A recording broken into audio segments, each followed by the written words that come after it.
but I'll go through X first. X is a Warlock's main CC. They have three specs that you can go through. First tree, it will cause a 3-second down. It goes through deflects. Doesn't go through defense. It goes through deflects. Second one, 3-second groggy, which also goes through deflects. Last one, 2-second stun. It also goes through deflects. But the only difference is your 2-second stun is a 30-second cooldown. If you see, everything else is 18 seconds. These two are 18 seconds. This is 30 seconds for stuns. So if you are asked to do stuns, you must be aware of how long your cooldown is.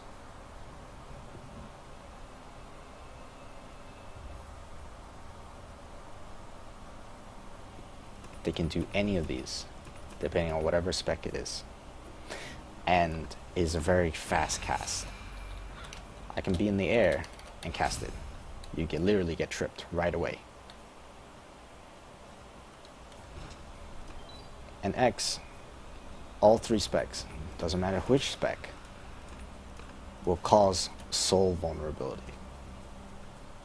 Just like your 2. Your 2 causes soul vulnerability, which is the triangle buff. Triangle icon, the blue triangle icon, the arrow. Your X will allow you to steal right away, which means you have full shadow orbs or instant cast ice dragons, anything.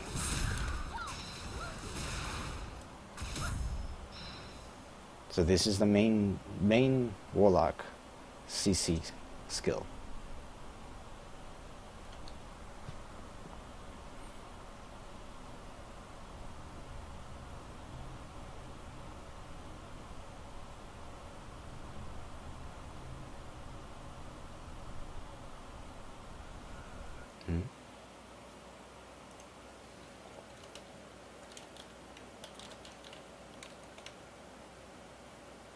Did it get cut?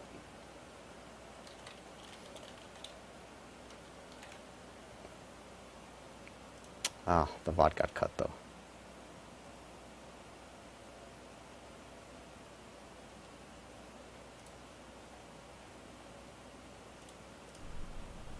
Nah, it's fine. I'll just cut this in two.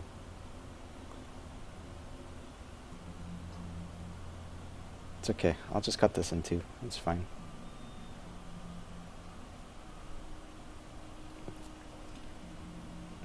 Okay.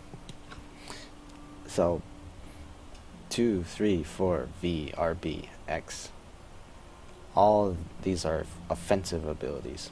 1 is the primary block defensive ability. Now comes C. C is a very interesting skill for the Warlock and for parties. Okay. It is a party beneficiary skill. First tree, when you spec it all the way down, it will heal you and your party members for 9% of your HP for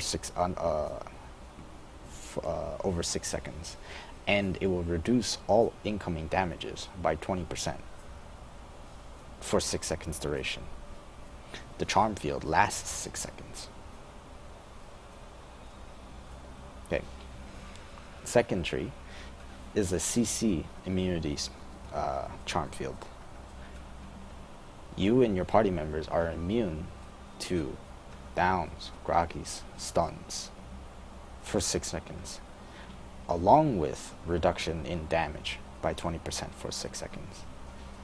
So the main difference here between this first spec is the first spec is only down, but it heals for 9%.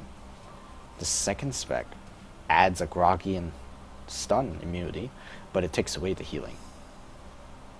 And the third one is a very interesting mechanic. It removes it removes you from being targeted. So during PvP, even if you're aiming at someone, even if you're aiming at them, if the Warlock has their charm field and it's spec for non-target, you can't aim at them. You will not get that box. You'll not be able to get any targeting skills on them. You can get AoEs down. You can get any of the AoEs, non-specific target skills down, but you cannot target them.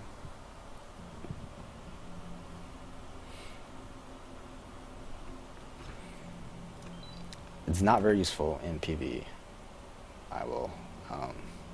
I'll say that, because bosses they kind of hack and see through the ability anyway, so you can't prevent them from doing mechanics on you.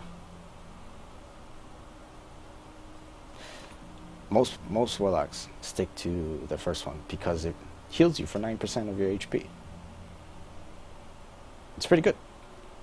It heals you and your party members for 9% during a heavy mechanic phase, such as if a Warlock uses this during an AoE phase, like Heimogen's AoE phase, under 20%. A lot of classes will die or literally get chunked 80%. Now if they're standing in this, they're gonna you know, take less damage, take 20% less damage when they're standing in it.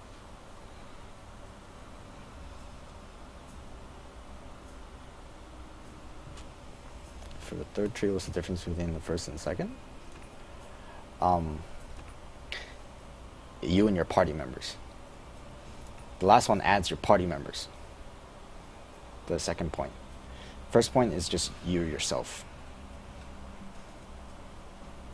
This one adds party members. So all your party members standing in this are non-targetable. It is a spec used for open world PvP, literally.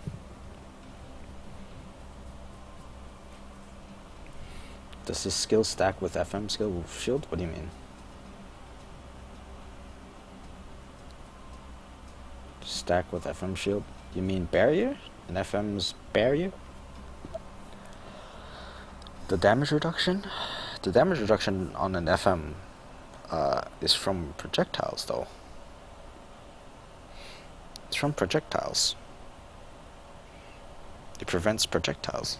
This prevents all damage.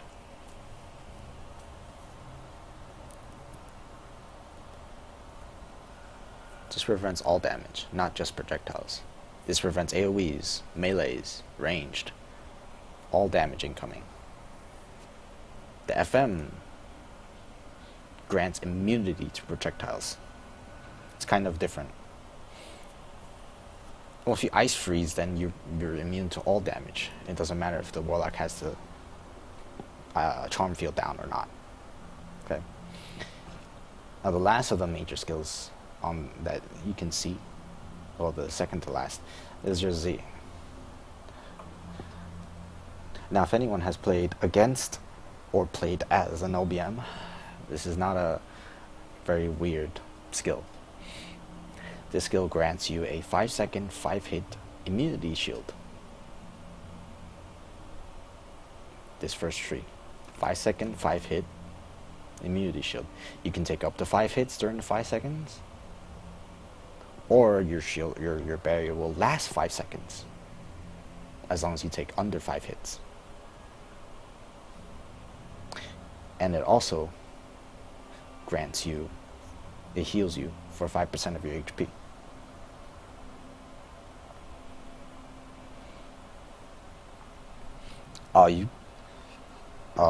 You're talking about tanks. You're talking about the who actually put more points into that point after that. You need to put another point into it, don't you? For FMs. For FMs, I only ever put 3 points. Either the right side, which follows me, or the left side, which is stationary. I don't ever put a 4th point, but yeah. Now the right side, it does not give you the 5 hit 5-second barrier, it literally just heals you for 20% of your HP over 10 seconds. And subsequently, it also heals you for 5% of your HP. I'm gonna lose some HP here. Press Z. During this whole time, it heals me for 20% of my HP.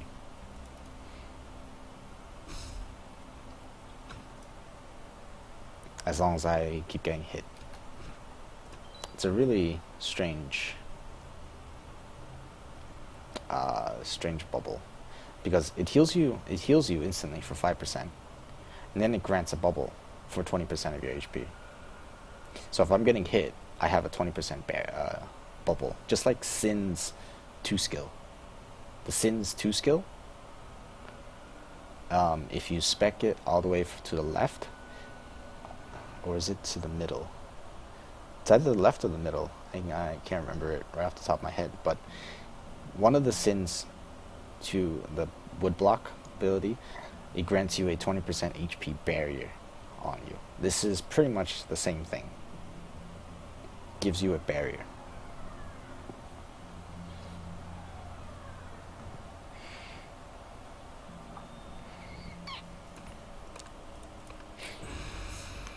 Oh, it's just, if it's the third point, then it should stack. Thanks. It should stack. It should stack. Okay.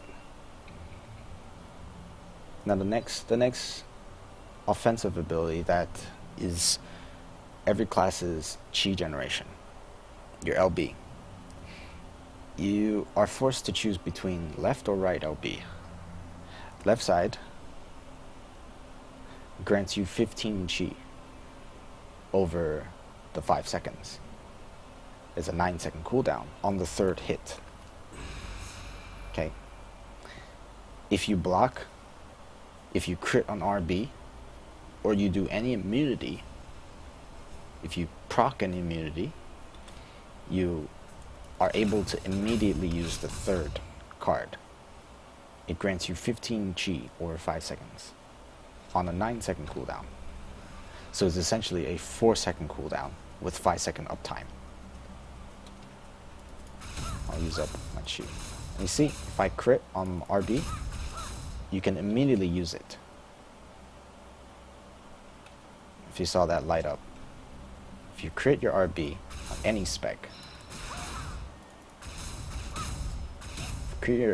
you can use your LB right away. And it gives you 3 every second for 5 seconds, which is a total of 15 chi. Now the right side, it'll grant you 5 chi over the 5 seconds, but because they took away 10 chi from the regeneration, it gives you 2% of your HP. So the right side is for heal intensive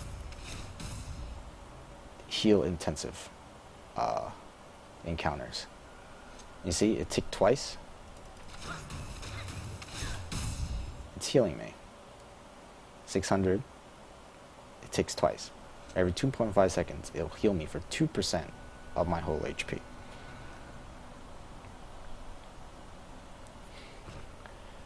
I usually have this one because a Warlock is very squishy. There are not a lot of abilities that grant you HP back. Most of it is through your weapon's leech gem and your field, which is what I said. It gives you 9% every tick for 6 seconds, or for the whole duration you get 9% of your HP back. But it's on a long cooldown, 45-second cooldown. A 9-second cooldown to get 2% of your HP back. It'll add up. 4-second cooldown essentially, with 5% or 5-second uptime, and it grants 2% every time. So it's a really good lifesaver. It has saved my Warlock on many occasions when I make a mistake and I'm playing very, very safe. And if you're blocking and you proc it, You block anything, you can use your left click right away, the green card or blue card right away for heals. Now comes the 2 F skills, which is the Soul Steal and a crit dependent F. This crit dependent F, it's gonna cause a lot of people headaches because of the low amount of crit that a lot of people have. I'll give you a hint, guys. If you're on NA and you're gonna go into PvE with Warlock, and you're gonna use that shitty PvP bolt pay, and you're not gonna think about actually min-maxing for crit, you're not gonna be able to play Warlock. Your F skill is essential. You need this for chi generation, for shadow orb generation, for ice dragon cooldown reduction. No crit? Don't even think of playing Warlock. Don't even think of playing Warlock. If you're not gonna min-max for crit, just leave the class. Just leave the class. Like, there's no point. Warlock has a base crit, yes. My Warlock has a base crit of 666 at Halmong 12.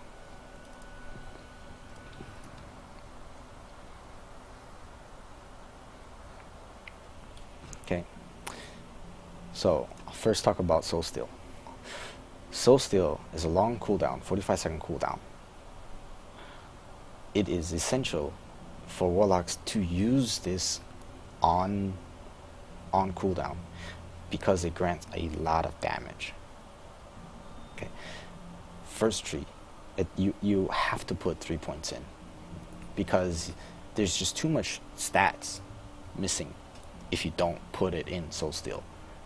This Soul Steal alone, it's a long animation, I'll show it in a little bit, but it grants you 20% crit damage increase 4 to 12 seconds during soul enhanced state.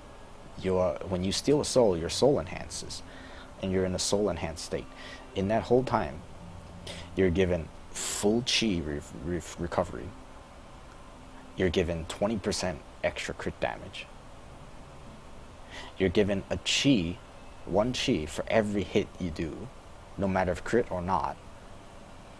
You're given instant cast shadows and ice dragons, and your charms.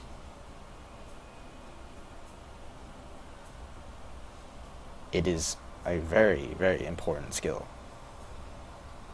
It is crit damage. It is a lot of damage. Now these other two, they have their own uses. This second version, during the 12 seconds, you heal 5% of your HP. You do not have the crit damage buff, but you heal 5%. And this breaks defense. So if you use this on a BM that's blocking, it goes through the defense. You get a successful Soul Steal, and the opponent cannot block for 6 seconds. But this spec, this tree, does not have the 20% crit damage. That is the trade-off. This last spec, it is a very short version of your Soul Steal. You are given only 4 seconds of soul enhanced state, but this grants 3 seconds stun. This is a 3-second stun, which allows a Warlock to have 3-4 stuns, depending on what they spec their pet into, and 1 or 2 downs, depending on what they spec into for their 1 and X. So Warlocks can CC quite a lot. This spec, though, only grants 4 seconds of soul enhanced state, 3 seconds of stun, and only the 1 chi per hit. It still will grant the instant ice and instant charms, but there's no other properties. You do not get any of the other properties. You don't get 3 shadow orbs. You don't get the crit damage from this one.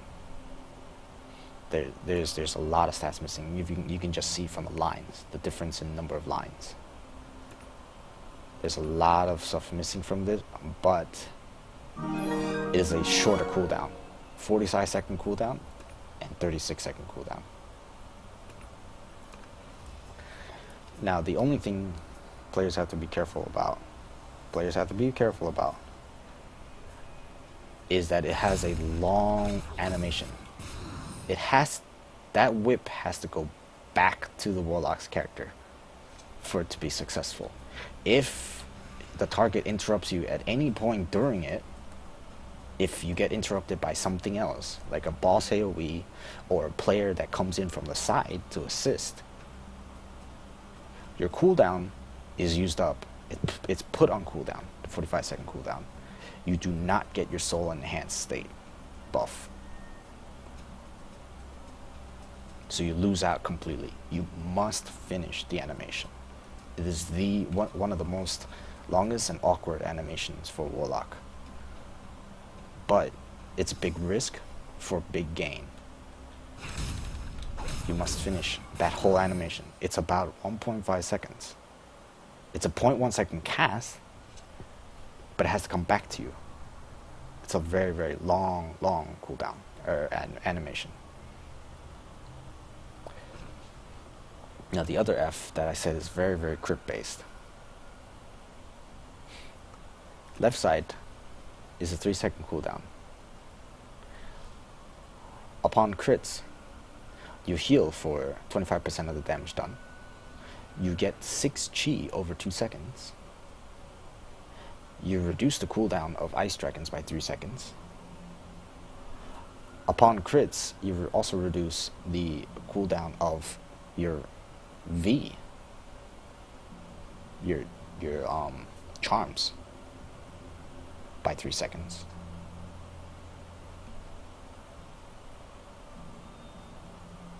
Or sorry, by 1 second. This spec is by 1 second, not 3 seconds. It goes through defenses, and it goes through deflects, and it grants you 1 shadow orb. It also grants a 1.2 second bullseye buff, like I was talking earlier. That bullseye buff allows you to use bullet, if I was spec'd into ice bullet, instantly, without the 0.7 second cast.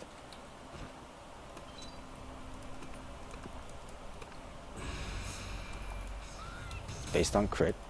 You need to crit to use F, and it grants 1.2 second of a debuff on your target. If you don't crit, you cannot ever use it.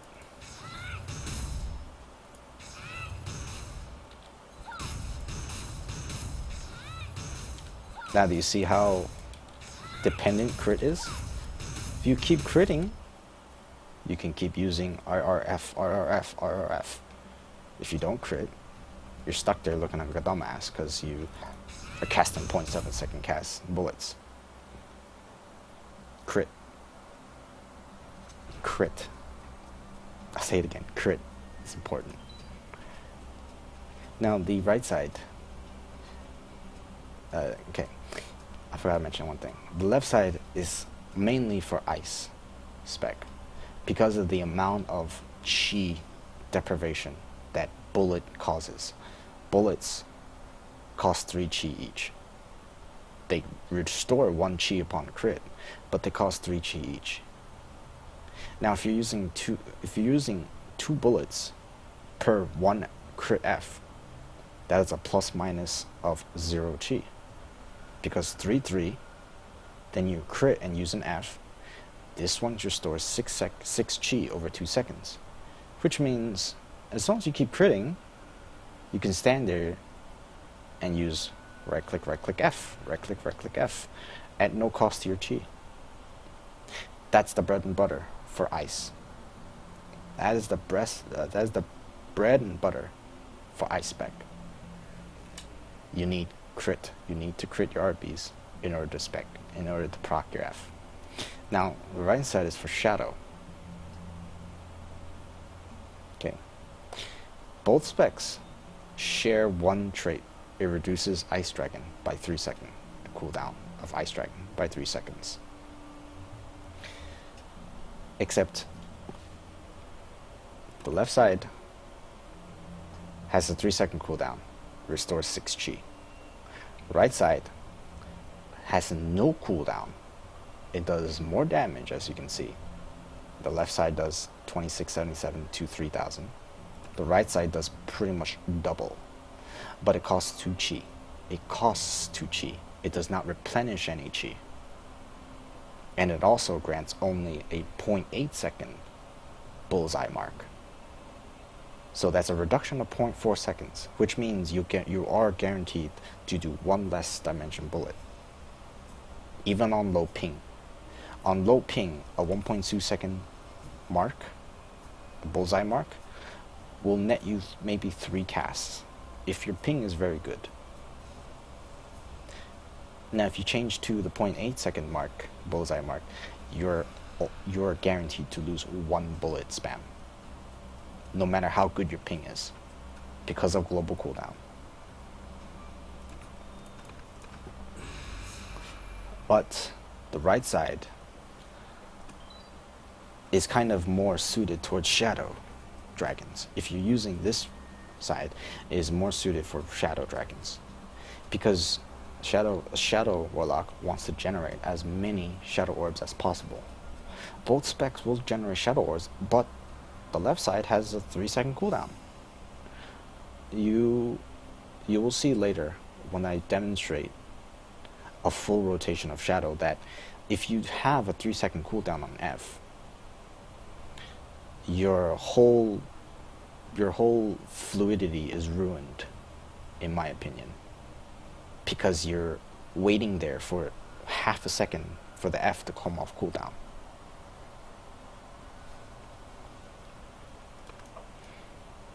Okay. Now comes SS. Both trees will have the immunity while you're moving, but the left tree has an extra second of immunity while you finish the move. So if we assume that the right side is 1 second of immunity, the left side is 2 seconds of immunity. The left side also grants 3% of your HP healing every immunity you proc. So if you get hit 3 times while you're in the motion of SS, and while you're in that 1 second buffer after you finish SS, let's say you get hit 4 times, you're gonna heal 4 times 3%, which means you're gonna heal 12% of your HP. But the left side does not grant root, and it does not grant soul vulnerability. Okay, the right side grants soul vulnerability and the root. A lot of warlocks will go with the right side. They will stave off the 1 second extra immunity for the root, for the soul vulnerability mark. Is a pretty important thing, along with the fact that the right side will penetrate defense and deflection. The left side does not. The left side is a very heal intensive. It's for survivability purposes. It also has 12-second cooldown instead of a 9-second cooldown.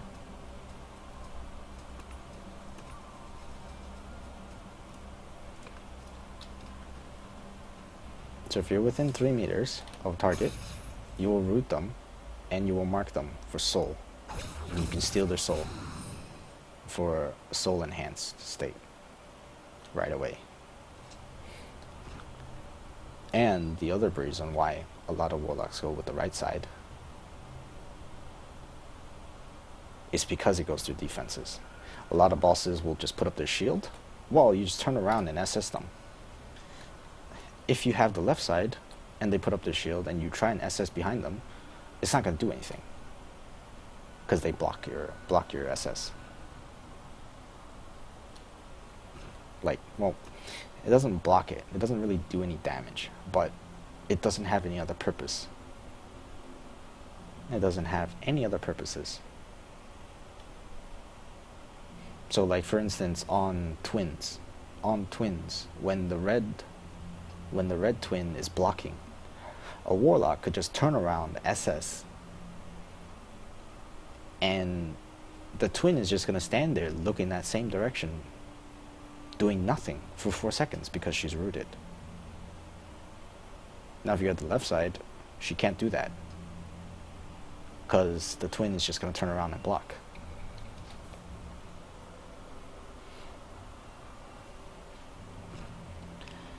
Now last comes pet points. Pet points. Most important one is your Q. Okay. I'm going to take some points off of somewhere. I'll take points off of this. Q. This left one, when you fully put 2 points into it, it will knock away mobs that you Q your pet onto and down them for 1 second. It will also grant soul vulnerability for that 4 seconds after they get knocked away and downed. This is an offensive version of your pet Q. The right side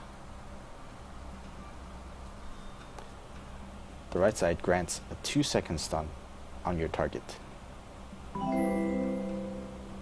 No vulnerability on souls, but it's a 2-second stun. So it doesn't fling the boss away or the target away. It won't put knockback CC status on the boss if it's a 2 tolerance boss, because not a lot of classes, there's very, very few skills that have a knock away to follow up for a pet. Left side is mainly used for PvP. The right side is mainly used for PvE. Both specs have a 3-second taunt, like I said with the cat. Both specs will taunt the target that is queued for 3 seconds.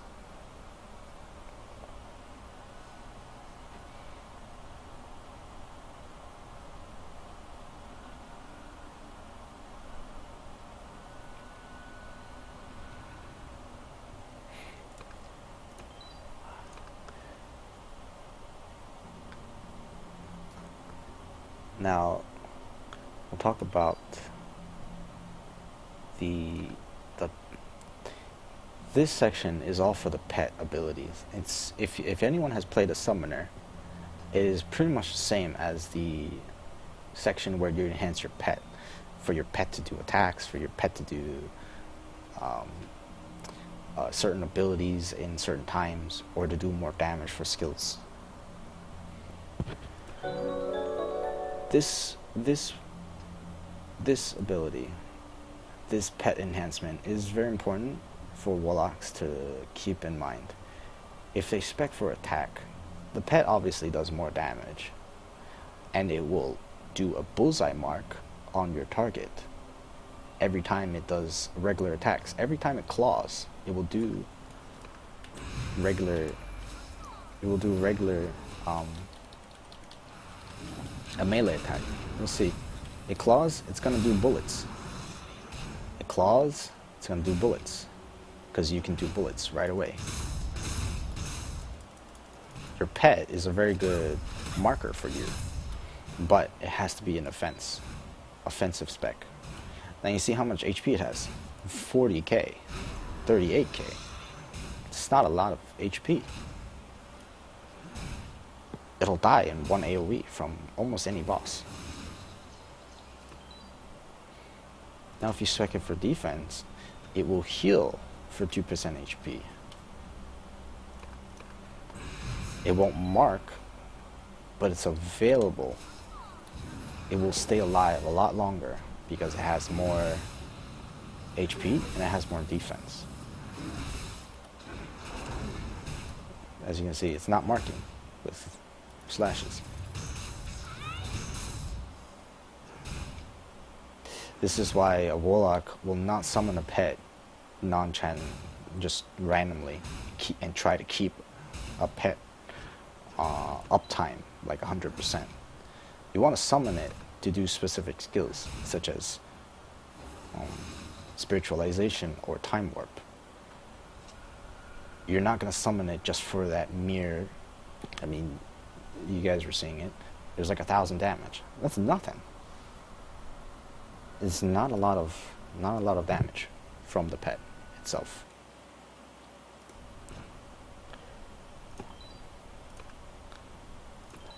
This second one is this ability is an aura field. Most of you have seen that have seen Warlock PvP videos have seen Warlocks use this vacuum. It is like the Force Master's vacuum skill. It reduces the movement speed of any targets caught in by 80%. It removes charging abilities, and it'll vacuum 5 times on the target. Cooldown, with 36 seconds cooldown. It goes through defense. It goes through deflect. You can't stop it unless you literally exit the field. This is mainly for PvP. The middle one will grant you attack. This is the one that's mainly used for PvE. It'll grant you a stacking buff. You and your party members will get a stacking buff whoever stands in the 5-meter radius of the pet. 1% bonus attack power AP every stack for 3 stacks. Once you hit 3 stacks, it'll grant you 5% for 3 seconds. So it's a very short buff. It's not going to change that much. It's a very, very short buff. 1% up to 3 stacks, 5% once it hits 3 stacks for 3 seconds. It's not a lot. It's not a lot. But it doesn't hurt to have. If you have a lot of ranged characters that will stand next to you or something and get a slight buff. This buff is constantly cast. It's 18-second cooldown, so a pet will at least get it off twice before it expires. The demon will. The right side will grant you 10 chi over 5 seconds for every cast. It casts it once every 18 seconds. It's not very useful for a lot of classes anymore. Not a lot of classes have chi problems, and even if they do, they should have a lot of other methods to fix that particular second or two of chi problems. So the go-to spec for pet buffs would be attack.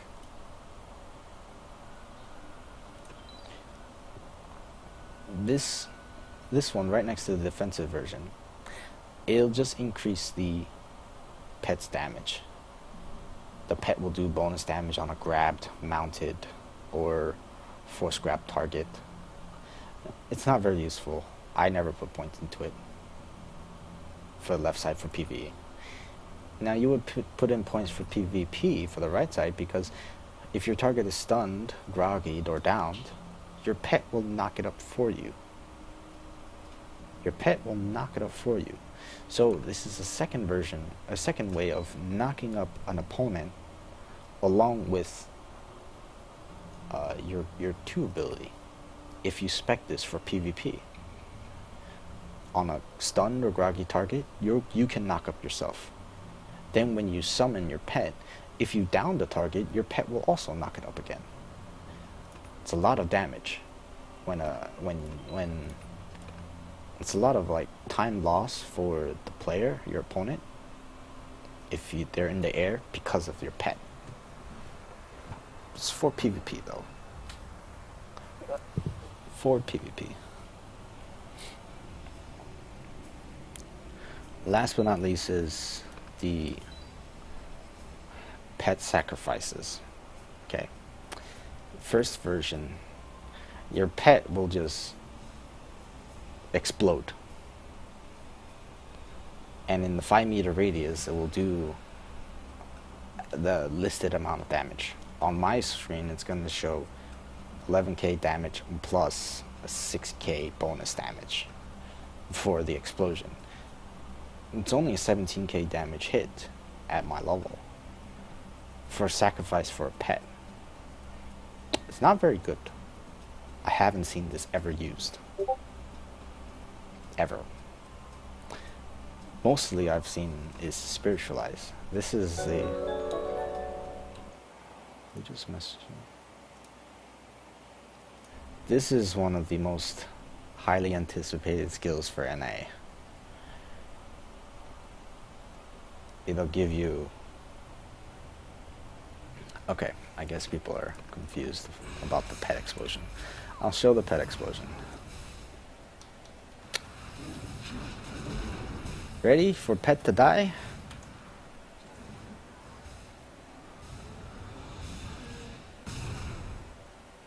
And that's it. It stays in one location and it commits suicide. It blows itself up.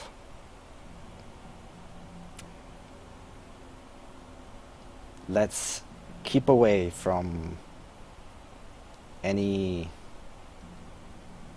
comments. Okay, let's keep away from any malicious comments, please. No malicious comments about that. Thank you very much. Okay. Yeah. Let him live. Let him live. Okay. The second most anticipated skill is the awakened skills, spiritualized skills. Everybody has a spiritualized skill. A Warlock skill is their F. Their F gets enhanced. Here's the funny part. You still have to crit. You still have to crit. Okay? But the enhanced version of a lot of skills will always grant you chi. For a BM, they enhance their draw stance LB. Draw stance LB will give you 3 chi. You should never run out of chi as a BM when you're in spiritualized form.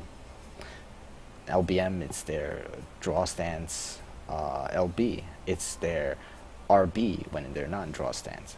For destroyers, they get put into an enraged mode throughout the whole spiritualized, and they can use rage procced LB, which grants 30 rage or 20 rage. Summoners, you get enhanced RB. I think it's your bees and sunflower. Don't quote me on that. I don't play a summoner. For KFMs, you get enhanced pressure points. For assassins, you get an enhanced F in stealth.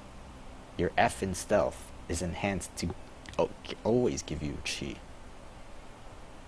Your FMs are granted a 1 fire orb and 1 ice orb twin dragon wave, which also grants 6 chi. So literally, if you have 3 ice orbs and 3 fire orbs, you're going to be shooting off 3 hybrid waves before you have to stack any orbs again.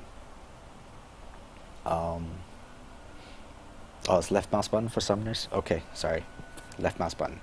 And yeah, then there's no cooldown on it.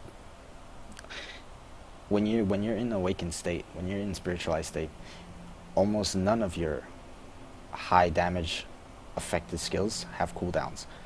KFM's pressure point has no cooldowns. For the whole 15 seconds, you're going to be spamming 5-hit pressure points for the whole 15 seconds. As many as you can proc.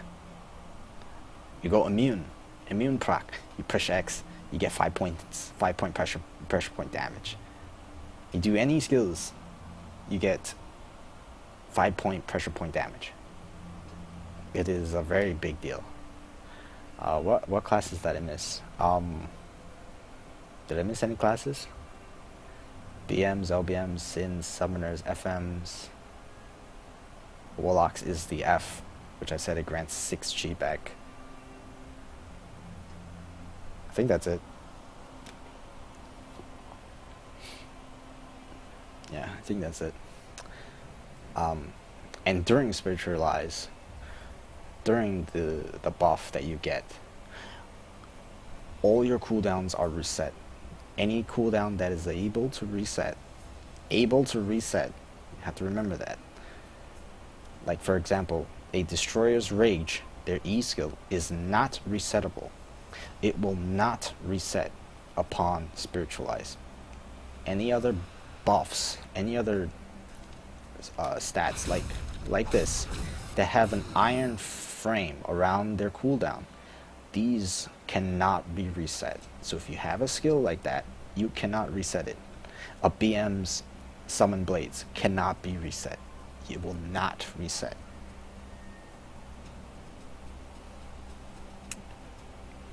A LBM's C, I think it's C, it will not reset.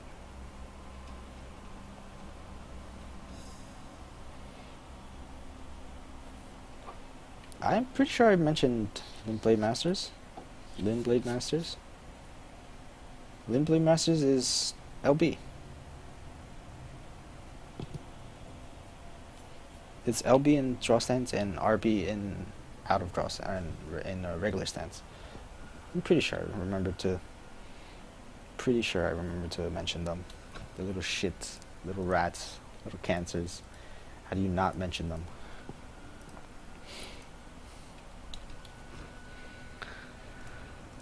And the Spiritualize also grants plus 50% crit damage during the whole 15 seconds and 20% movement speed, along with refilling and refreshing all cooldowns. It will refill your chi bar or rage bar completely as soon as the buff commences. You will get 10 chi. Your bar will just fill as soon as the buff lands, and you will be running around very, very fast because you're getting 20% bonus movement speed.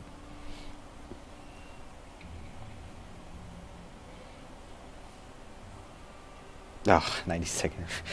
Yeah, I call them Limblade Masters because that's how they call them on Korea. Put these points back. Our last one is Time Warp. Time Warp is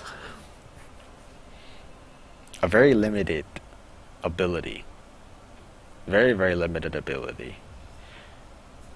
It's only in the 5 meter radius around the pet, around the summon demon.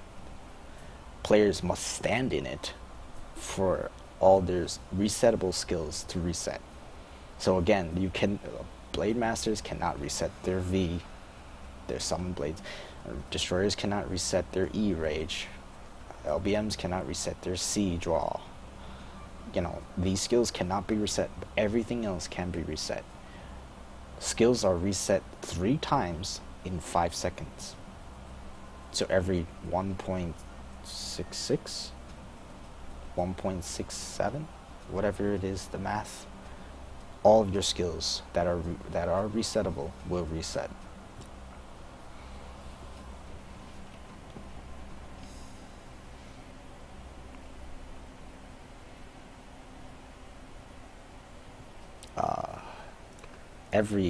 Everybody gets wings.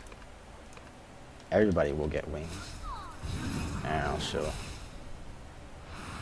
Your costume will get overridden. As soon as the buff lands, everyone gets these wings. Everybody. Unless you are in a visual bug, everybody has these wings.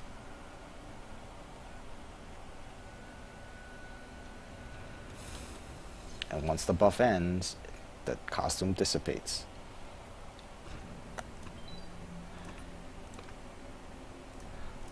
And I forgot to mention, both of these are 3-minute cooldowns. with a 1 minute application cooldown. So if you have 2 Warlocks, or 3 Warlocks even, you can have Spiritualize up every minute.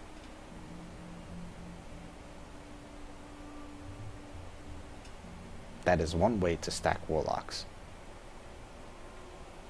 Same for Time Warp.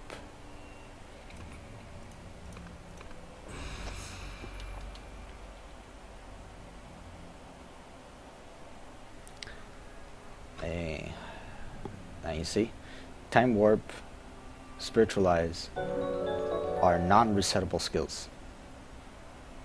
So even if a Warlock spiritualizes you, see, this only has 5 seconds left now.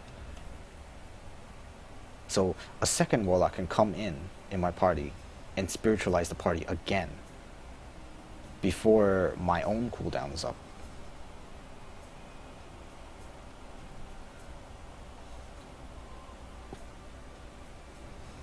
So if you really wanted to like cheat something and stack something, it's fine. But keep in mind, a Warlock without crit will do less damage, even if there's awakened skills. Because a lot of skills still require critting. You still must crit. No matter what happens, you have to crit.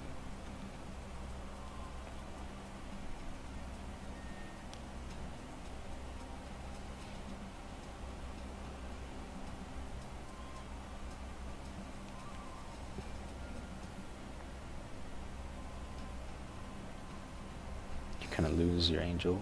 No. Yeah, everyone will lose their costume for 15 seconds while the buff is enabled. Crit is critical. Yes, crit is critical. Indeed. Indeed it is. Alright, 15 seconds left. I'm gonna use up every single one of my cooldowns, and you'll see that it will reset all resettable skills except for the Time Warp itself.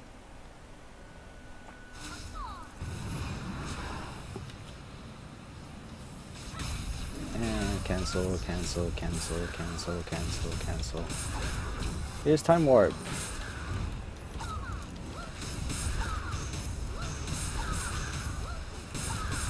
Spam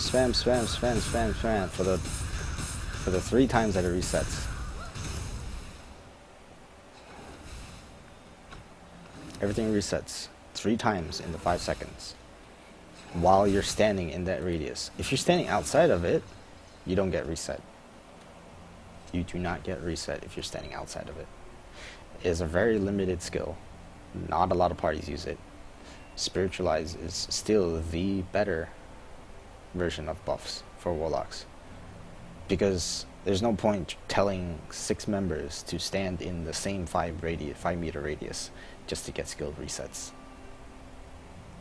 It is better to buff the whole party.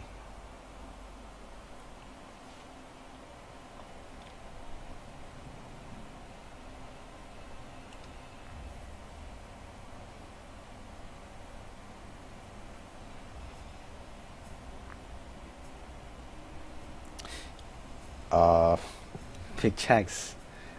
There's a 2-minute cooldown. You can't reset it. It's 3 minutes long. 3-minute cooldown. And I still have 2 minutes left. I'm not going to be able to do it again for another 2 minutes.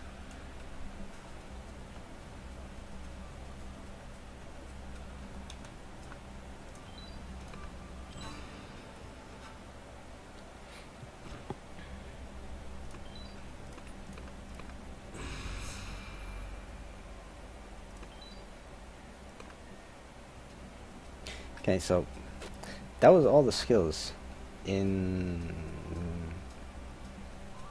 a very general detail. So everyone should know what skills do what if they're planning to try a Warlock.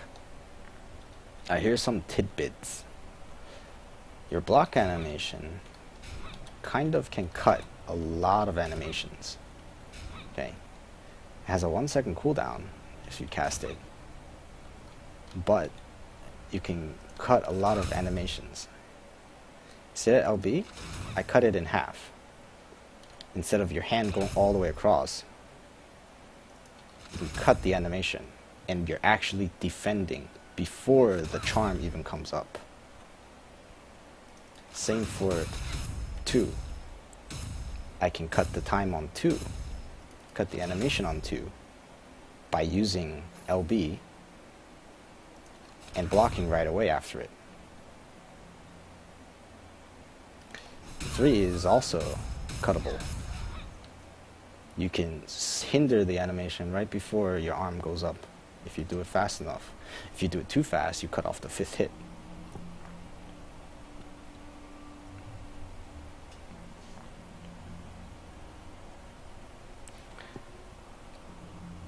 And you can also animation cancel the V. See, before the charms even finish casting on my character, I'm already blocking. You can also cancel it with charm, left click charm, I believe. This is the full animation for 2. I'll do it again. Your whole arm is up,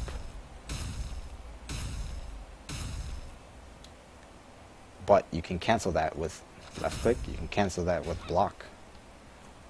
You can string a lot of these animations together without showing the full animation. It is essential to cancel a lot of the animations, especially as a Shadow Warlock. Shadow Warlock will need to cancel a lot of things. You see the animation for... Here's the animation for the dragon. Okay? That dragon, you put your hand ahead of you in like an L shape. And that's a really long animation if you want to do anything else. Now you can cut that animation with RB. You see how fast that was? It literally looked like I was just doing only an RB skill. It is essential to anti-cancel a lot of these.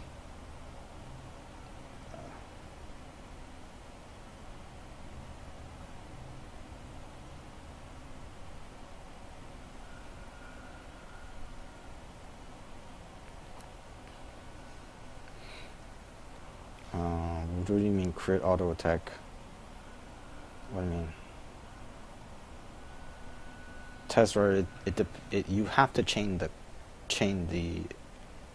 your spells together. It's not like a destroyer where your main bread and butter is LB and RB. Your main bread and butter is trying to keep as many dragons up and reducing the dragon cooldown if you're Ice Dragon. And if you're Shadow Dragon, you want to create as many Shadow Orbs and cast the Shadow Orbs as possible while cooling down your flying charms as much as possible. If you're Shadow, your RB will reduce the cooldown of your charms by 1 second. Or 2 seconds, sorry, 2 seconds. And it is essential to reduce the cooldown.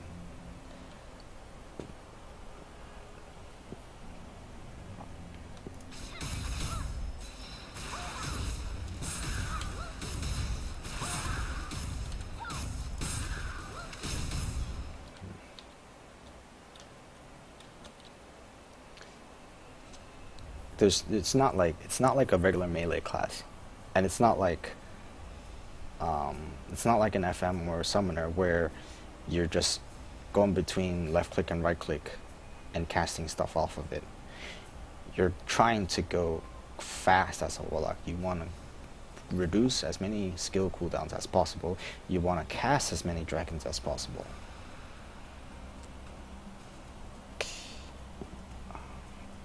Black Mist, I'll answer those kind of questions after the full demonstration, after the full showcase, because I'm not going to go into how many points and stuff right now.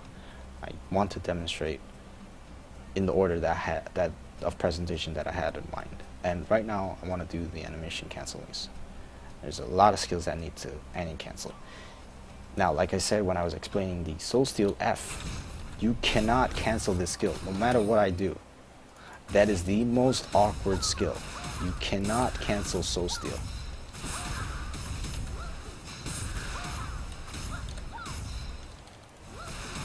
Ever. That XF, that Soul Steel, you can never cancel.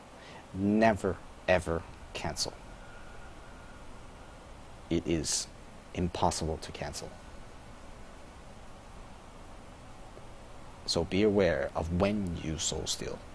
If you Soul Steal and you're trying to SS, you'll see that your SS will never take effect. I will demonstrate right now. Cooldown's off. I Soul Steal. Mashing S as much as possible. It only goes through as soon as the soul returns to you. It is one of the most awkward timed skills in animation in the Warlock arsenal. You must be aware of when you use Soul Steal.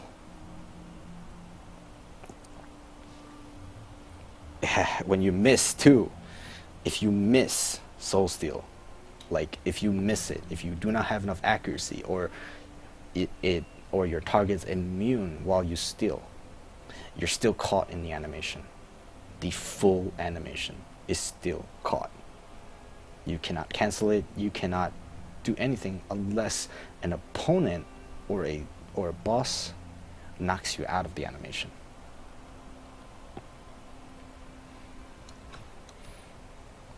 I'll demonstrate again. Here, I'm gonna Soul Steal and just mash F. Nope. Until the soul gets to my body, I can do no other skills. You can't press 1, you can't press 2, you can't press 3, you can't press anything. You are caught in that animation permanently.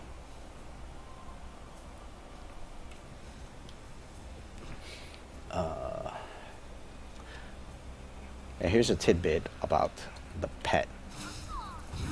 The pet will not attack if you summon it without a target. Like if you're not targeting anything, it will not attack. It will not attack even if you target something after you summon it. It will only attack after you start attacking. And if you pull it back without targeting anything, it will stop attacking. Now when you want to use abilities, your pet abilities, if you want to use pet abilities, the pet animation actually matters. You can't spiritualize if your pet's in an attack motion. So I'm pretty sure people have heard this, but you want to summon your pet without it looking at the target, or if you're looking at the target, you want to recall it with E, and then you want to spam E, then tap, tap, tap, tap, tap to get despiritualized off. If you're in an animation like this, I'm pressing it once, it has to complete the attack animation. It has to complete the attack animation before the spiritualize will cast.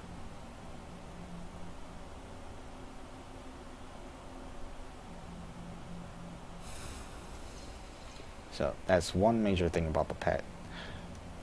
The other major thing was about soul stealing. Okay. Now as a shadow warlock,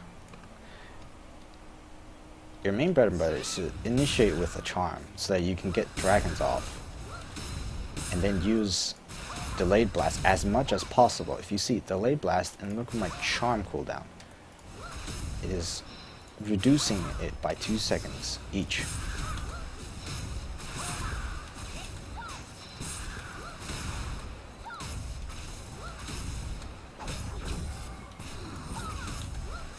Now if you do the delayed blast correctly, you see how fast I reduced that to get a second instant cast off of the initial soul steal cooldown, so that there's 2 instant flying charms cast. I don't have to wait around to cast a 0.8 second cast charms.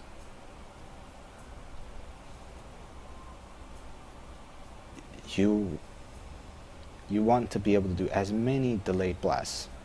RB, wait half second, RB. RB, wait half second, RB. That reduces V 2 seconds each time. If you do it at least 4 times or 5 times within a soul steal, you will be granted an extra flying charms, and each flying charm hit grants you 3 shadows, 3 shadow orbs. More damage, constantly more damage, is a very important thing to practice to reduce that cooldown. Very, very important. Okay, that is one of the most essential things for an upcoming Warlock to learn. Now the next thing is to link your 3. During the whole ordeal, if you don't soul steal initially,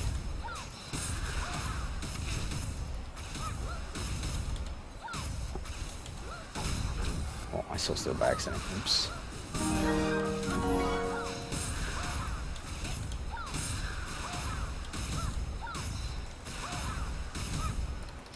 You see, I got off a second initial,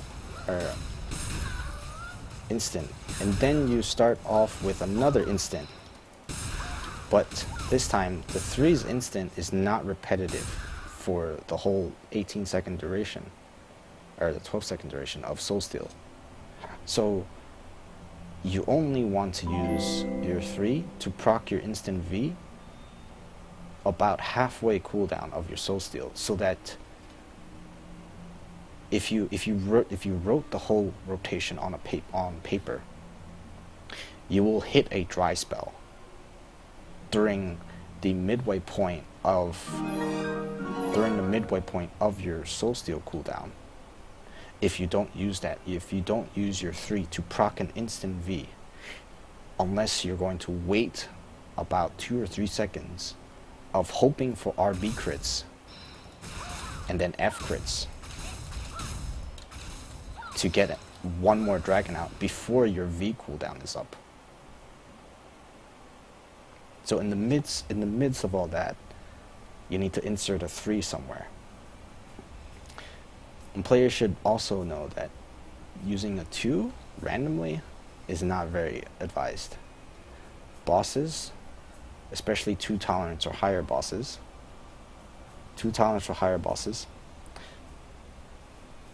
they have a internal cooldown on rooting. The internal cooldown on rooting is approximately 11 or 12 seconds.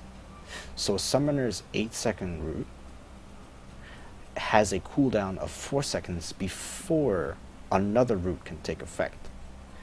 Now Warlock's cooldown, or Warlock's root, is only 4 seconds. Even though the 2 skill says that it applies it 5 times, the first application will proc the internal cooldown on rooting. So you are essentially rooting it for 4 seconds and then proccing the internal root for 8 seconds after that before a second root can apply. So it is important to not root unless it is at a very effective timing.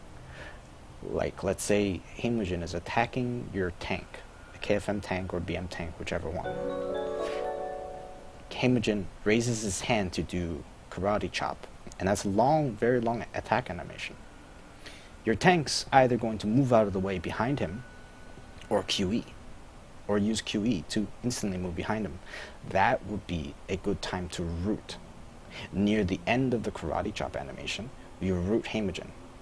Everybody stands behind him. At least the tank must stand behind him, and he stands there looking confused for 4 seconds of the root. You do not really use 2 to open up for soul steals. It is not a really advisable use for your root ability. Same with your X ability. It is not very advised to use it for soul steals unless you're in PvP. You know, if you're in PvP, you want to proc soul steals whenever is your preference. But in PvE, you want to save your whip for either a down, or groggy, or a stun. It is very imperative to save your CCs for boss encounter mechanics. Certain times you need to down, certain times you need to stun with your party. You must save both of those skills.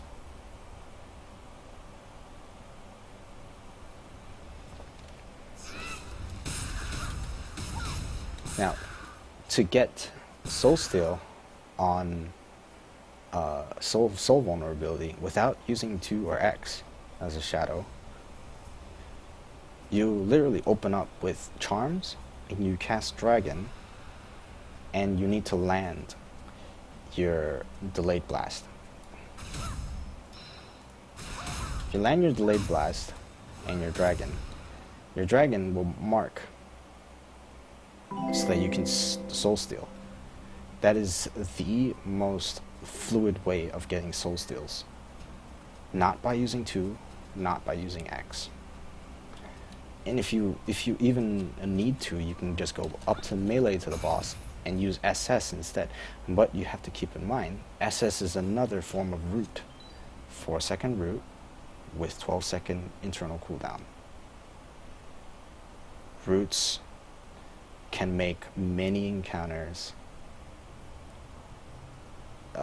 literally just a damage pinata.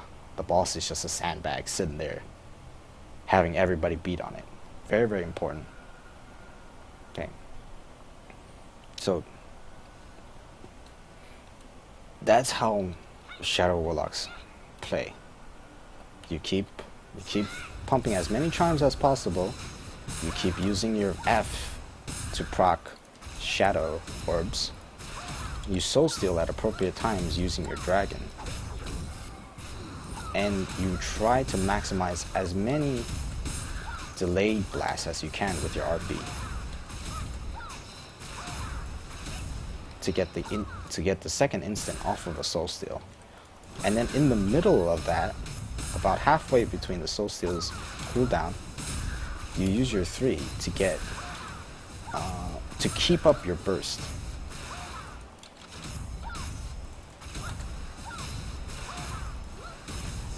See, I can keep going on now, and my soul steal is about to come off. And there's another soul steal. And now, after this soul steal, about 10 seconds later, when I get the second instant cast V, I still have another 3 hits on V. And then look how conveniently the soul steal cooldown is about 20 seconds. Then I proc an instant for 3, and just continue on my merry way. The whole rotation like that. And if you get low in cooldown, every time you crit your RB, you can choose to use LB for either your 15 chi regeneration or your 5 chi regeneration. Left click the card. So that's a Shadow Warlock. That's a Shadow Warlock. Players do not really use Spiritualize unless it's at a really ideal time. So for example, on let's say Himogen's initial encounter, as soon as you start the fight, you can have a FM or an LBM double stun before the fight even starts, and then you can have someone grab it. As soon as you grab it, that would be an ideal time for a Warlock to, say, Spiritualize. You get the 6 seconds grab damage in, and Himogen's going to just, you can throw him up for your KFM to mount. There's the full duration of damage for your 5-member party or 3-member party, plus the one that's mounting or grabbing, to do full damage for the full 15 seconds. You do not want to Spiritualize while your party is doing a mechanic, like let's say first boss in BSH. When the raptor goes up on the ceiling, if your Warlock in the party decides to Spiritualize you all of you should call him an idiot, because he just wasted a 3-minute cooldown doing 0 damage. as a whole party. Okay? So, please call them an idiot if they spiritualize when the raptor goes up in the fucking ceiling.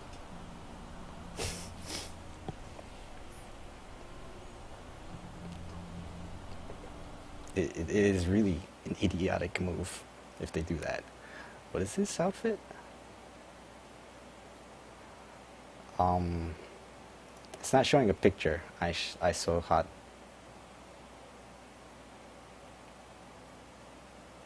It's not showing a picture. Sorry. I don't know what picture you're trying. You can link the full, link the actual like thing you're talking about. Okay. Now people are asking if spiritualized stacks. There are 3. Let's say. There are 2 main offensive party buffs.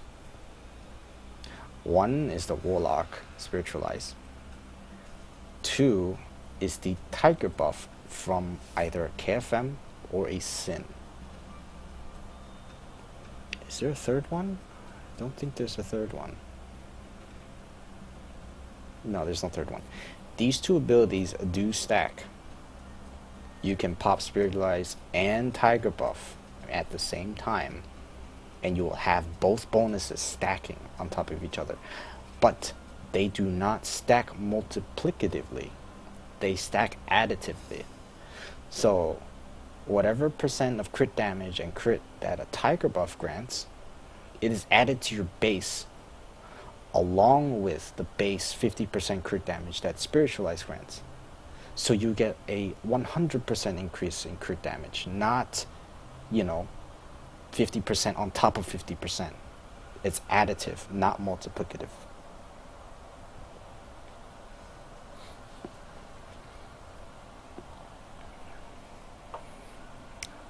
But the Tiger buffs from both Sin and KFM, they have the same internal cooldown. It's different cooldown personally from the characters. I think it's a 3-minute from KFM, and it's also a 3-minute from Sin. But it's a 1-minute cooldown per person. So if you have a KFM and a Sin, you can have both of them casted every minute, just like the Warlock buff. Warlock buff is a 3-minute with 1-minute internal cooldown. You can have 3 Warlocks cast spiritualize every minute. So you can stack them, yes. You can stack them. So that wraps up Shadow Warlock. I will attempt to demonstrate Ice Warlock, but I don't really have that much practice in Ice Warlock because I'm on the KR server. It is a high ping scenario. High ping does not benefit as much for Ice Warlocks compared to Shadow Warlocks. Ice Warlocks demand good ping because the amount of bullets that they spam in the amount of bullseye marks, target marks that they can apply. I am only going to be able to get 2 bullets per F and maybe 3 bullets per dragon. A normal ping person, and I'm saying 30 to 40 ms ping, will be able to get 3 bullets per F and maybe 5 bullets per dragon. It is a major DPS difference. A difference of 3 bullets in a whole cycle of F and 1 dragon. So I can show the rotation, but the damage numbers will probably be disappointing. Oh, this outfit, the purple outfit, it's currently only on KR and CN, I believe. Maybe Taiwan JP, but it was from a VIP event for KR. Now for Ice Warlocks, there are two rotations that they can take. If they want to hold off on damage and threat, an Ice Warlock can start off with 2.5 second cast 4. But that means they're coming in blank. They're coming in blank, no buffs. They're gonna be depending on their base crit, which if they're not proccing their weapon buff, they're not proccing their anything. It is a hit or miss if it crits or not. I see it didn't crit. But this is for Warlocks that want to hold off and let tanks get aggro. So usually you start off with a 4, then you cast your V. Okay, do it right now. 4, you cast your V, then you start spamming. 3, I'm gonna get off 2, and then a V.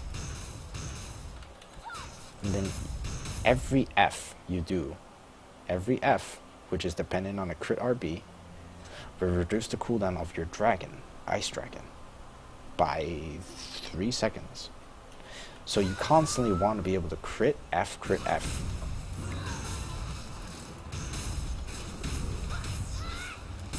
Your F, your charms in this spec, your flying charms, is only to do buffer damage and mark the target so that your bullets are never a 0.7 second cast. So as you can see, you repeat 4F, 4V, then you keep trying to crit, then you recast.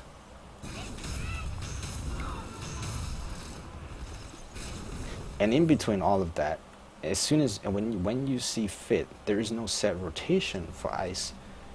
You will toss a 3 to get either an instant 4 or instant V. Most Ice Warlocks will choose to cast an instant 4, the instant dragons instead. Once they cast instant 4, assuming that was an instant 4, they will cast their V as supplement damage so that their bullets are not cast timed. So it is a more spammy. It is more ping dependent, more spammy to be a Ice Warlock. You want to cool down your dragons as much as possible.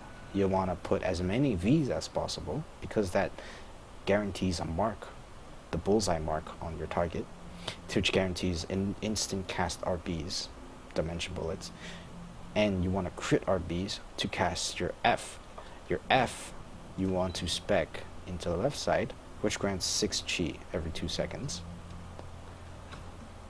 which will also reduce your Ice Dragon by 3 seconds on every hit. I think it's every hit, or is it every crit? Yeah, it's every hit. Every hit of F will reduce your cooldown of your Ice Dragons.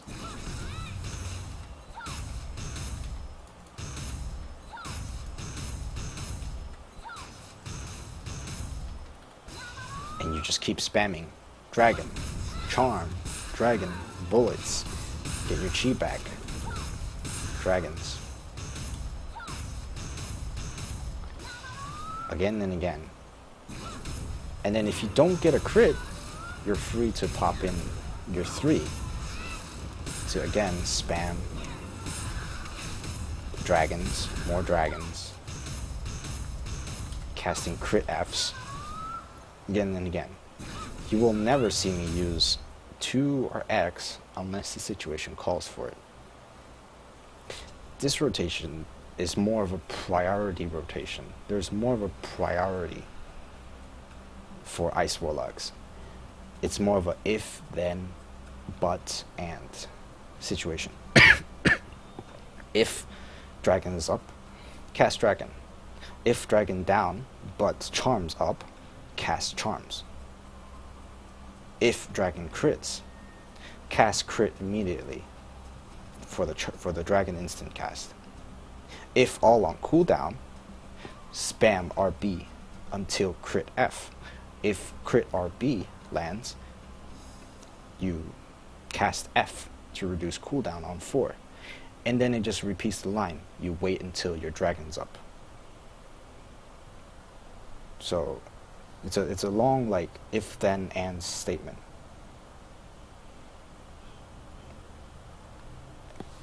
And in the middle of that, every line has something about crit.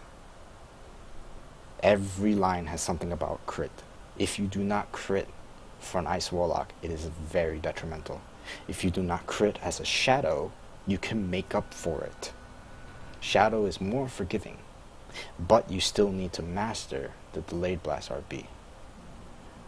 Ice is very unforgiving in terms of damage if you do not crit.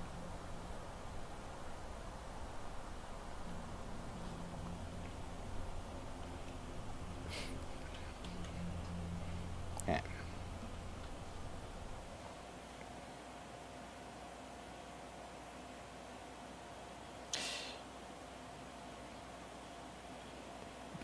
BSH full book is very needed. Very, very, very needed. Okay. Please code this into a program. Funny. You're funny.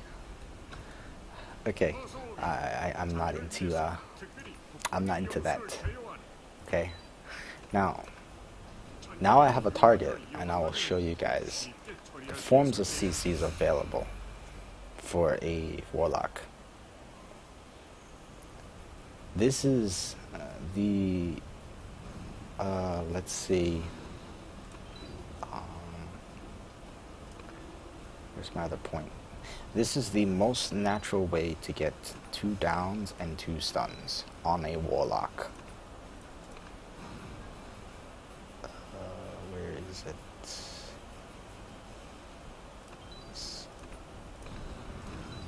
One more point. I'll take this point off.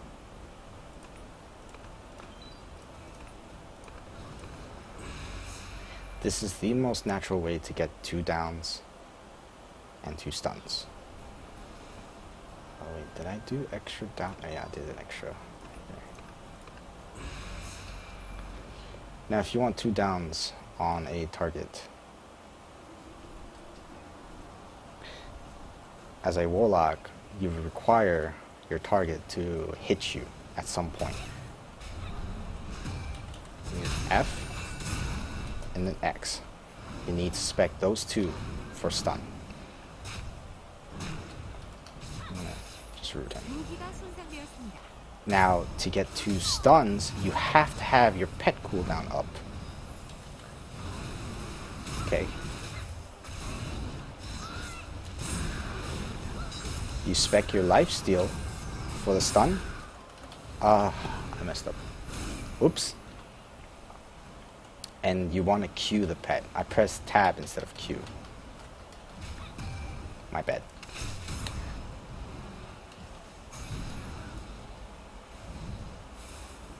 Where's my pet? I need my pet back up.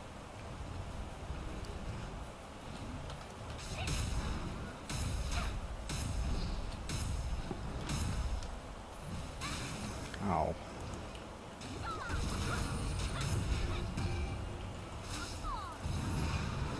My pet. I get a soul steal. Soul steal. That's a stun, and that's a second stun. 2 stuns for the Warlock. 2 downs for the Warlock. Warlock cannot get any other CCs when they're spec'd like this. Get 2 stuns and 2 downs. If you are asked to get a Groggy, then you are going to be missing a down.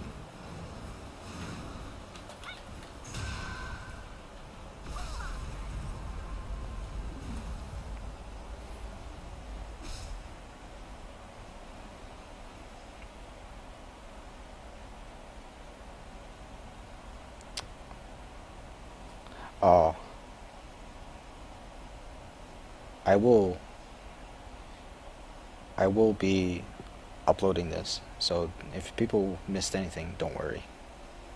Don't worry.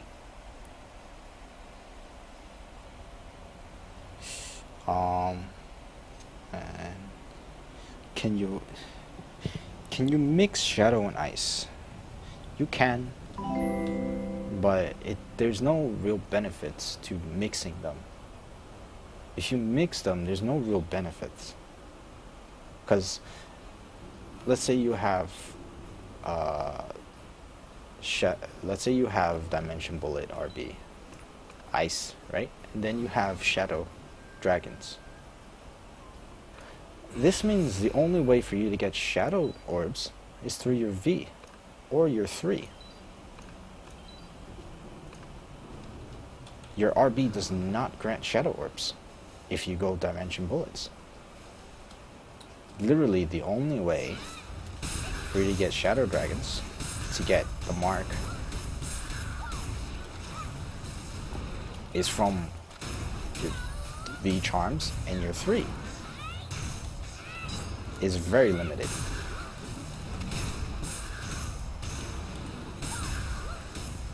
And your marking is based on your 4. Your marking is based on the dragon.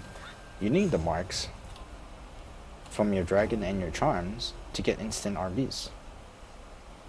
And if you're speccing this spec, you want the Fs, you want the crit Fs to get as many shadow orbs as you can. But you can't sustain Dimension Bullet with this F, because you need the 6 chi from the Ice F. Now, even if you mix it the other way, even if you mix it non-dimension, if you mix it the shadow orb version RB and the Ice, is there any real benefit here either? Your shadows will just give you shadow orbs, but you never use up the shadow orbs because your dimension bullets will never use up shadow orbs. So mixing them up never works. It doesn't benefit at all, ever. You either pick your completely shadow, or you either pick your completely ice. And you spec accordingly.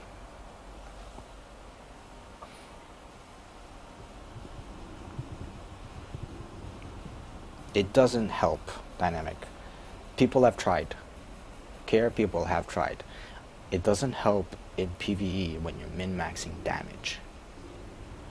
You could do it for PvP, but that is a preference. Then players will need to know if they use AoE version of Dimension Bullet, which pierces deflect, or whichever one pierces defense. Because the shadow one will pierce deflect too. Okay, so it is important to know which one will pierce deflect and which dragon will pierce defense. PvP Twin Dragon Ice version pierces defense.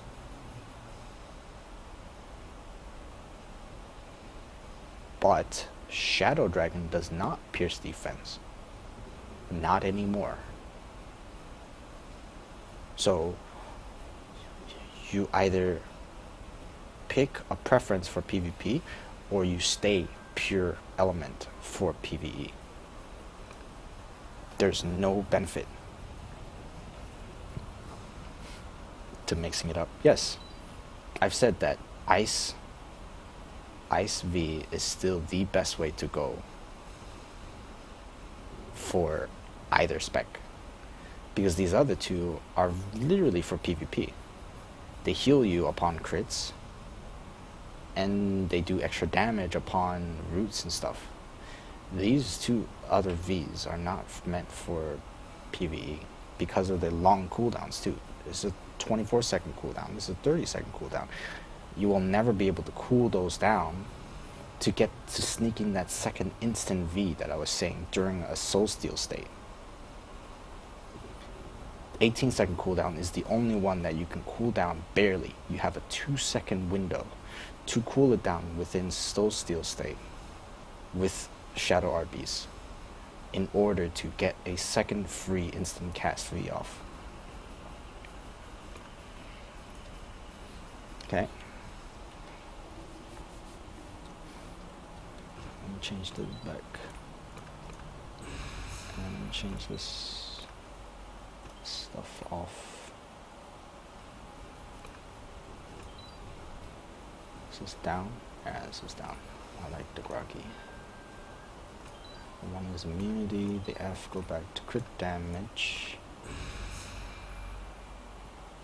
Where's the exit point here? Alright.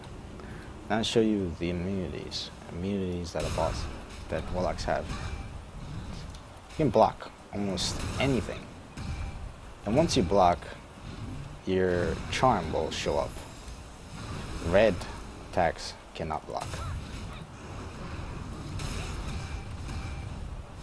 You can block for full 2 seconds.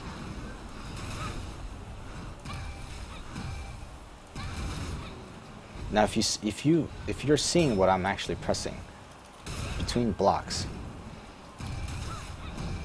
I'm pressing LB to cancel it.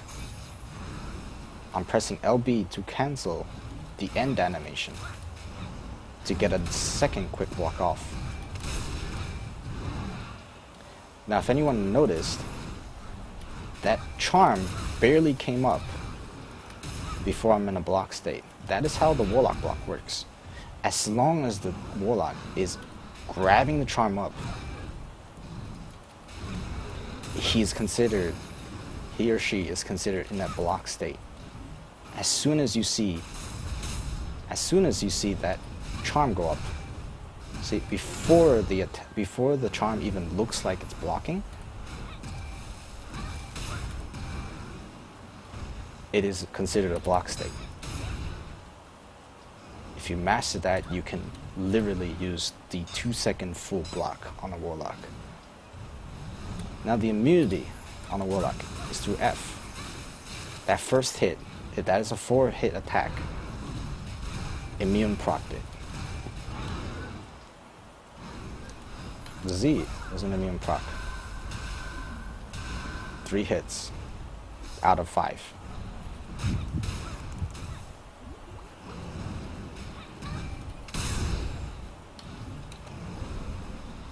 And the last one is the SS, which is the root.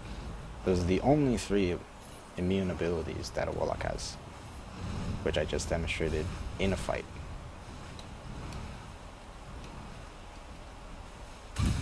Oh.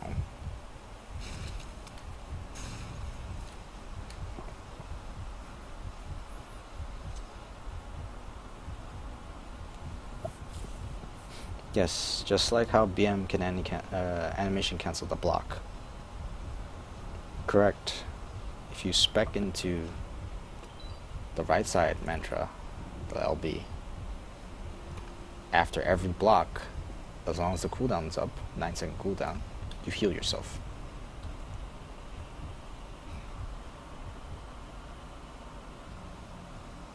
So, if you're PvPing against a Warlock, you have to be aware of when they're pressing their ones, because they're in the block state as soon as the 1 is pressed. It is not the animation. Even the charm being pulled out in that state, that is considered blocking. Very, very important to remember that.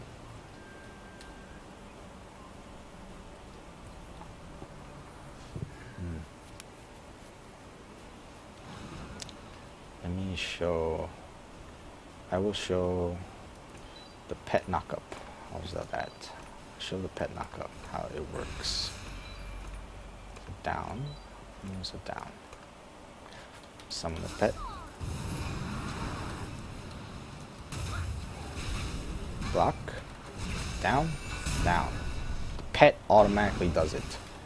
I have to press nothing. I press nothing. As soon as you are downed, the pet will do automatic knockup. It will interrupt whatever ability it's doing and knock up the target.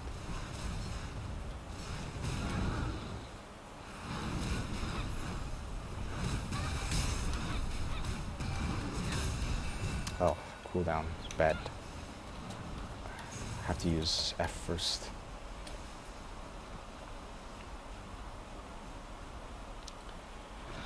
Now the other knockup is the player doing it himself. Oh man, not out of combat yet. I'm out of combat. This is the other problem with Warlocks. Your pet can cause you to stay in combat, just like a summoner can. Okay. Oops. 2. This version knocks up. Now I'm gonna spec the easy way for double stun. X and F for a double stun. So I don't need a pet to knock up anymore. This is for PvP purposes, for whoever is actually wanting to do any PvP for knockups. Because there is an RB spec which does bonus damage to aerials. I think it's this one? No.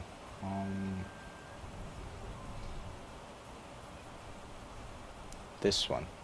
This spec does bonus damage to aerials, I believe.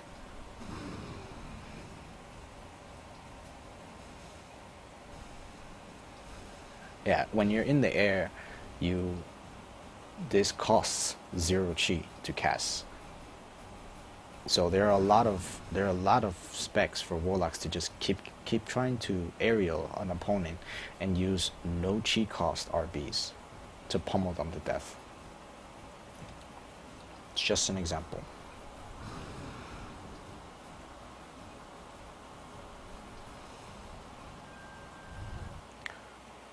What's this?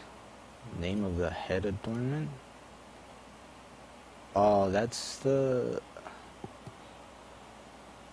That looks like it's the Frozen Wasteland's outfit from the wheel. Should be the Frozen Wasteland outfit from the wheel. You shouldn't have to worry about it.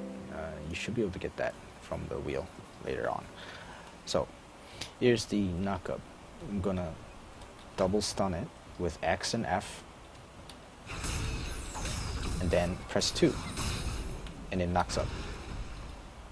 Now, I do not have the book for 2, but if you have the book for 2, you can press it twice to keep somebody in the air. This book is a PvP book on KR. The other books, they don't really benefit the Warlock as much. This gives you more lifesteal. The PvE version just gives you 100% lifesteal and 2 chi per hit. It's not a very big deal to skip. I mean, unless you want to complete your character, it's not that big of a deal. Okay, so that's all that CCs. And that's all the specs, and that's all the rotations. What time is it? Almost 7. Okay.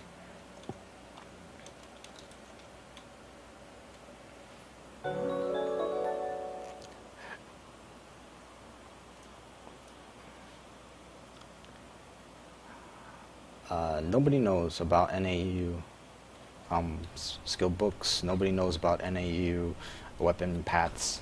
Nobody knows anything about those yet. So try to avoid asking those questions, because none of us can predict that. They can randomly pull it from KR, they can randomly pull it from CN, they can randomly pull it from Taiwan JP. Nobody knows. Who messaged me during that whole time? Somebody messaged me. Or was that a friend request? No? What's this? What's this? Who the fuck is this?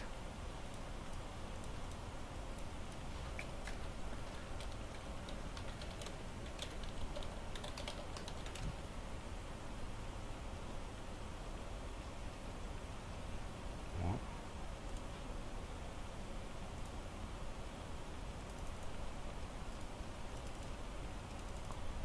Who was that? I think he posted about me somewhere. I think that's what that notice was for.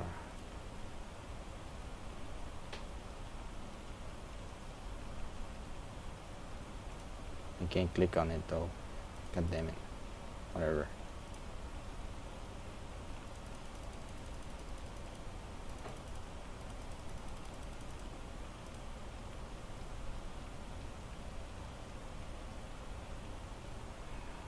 Whatever. He's free to do whatever he wants. I don't care. It's okay.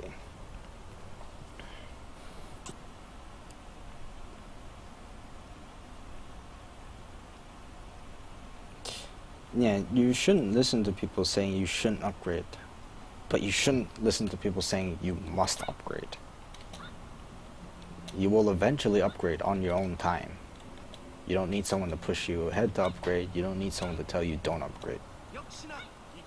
But you should listen to us when we say you should stay at a true stage. You need to stay at a true stage when the 50 patch is announced, because that'll enable you to upgrade to level 50. If you're at an awakened stage, you're going to be one step behind when the patch actually hits.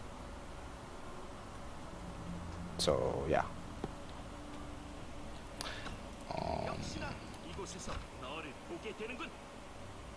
Okay, I can do one last thing for everyone. The essential Warlock skills. If you were serious about playing Warlock, you would have gotten your Dragon Book already. So you would either go Ice or Shadow, depending on how you want to play it. Probably you'll go Ice, because we do not have the RB book yet. Essentially, you're going to need V, at least this spec of V. LB, if you are confident you're not going to take damage or need a heal, you can take the Chi. But as I showed earlier, you don't really need Chi, because you're going to be spamming F upon crits, and F will grant you 6 Chi. So I recommend at least having an emergency heal. This is like a mini pot, a mini potion throughout the whole fight. 2% every cast. Every 9 seconds you get 2% of your HP back, along with whatever gem leeches you have. It's a nice addition. Your Fs, your RBs, it should be this one, because it'll let you cast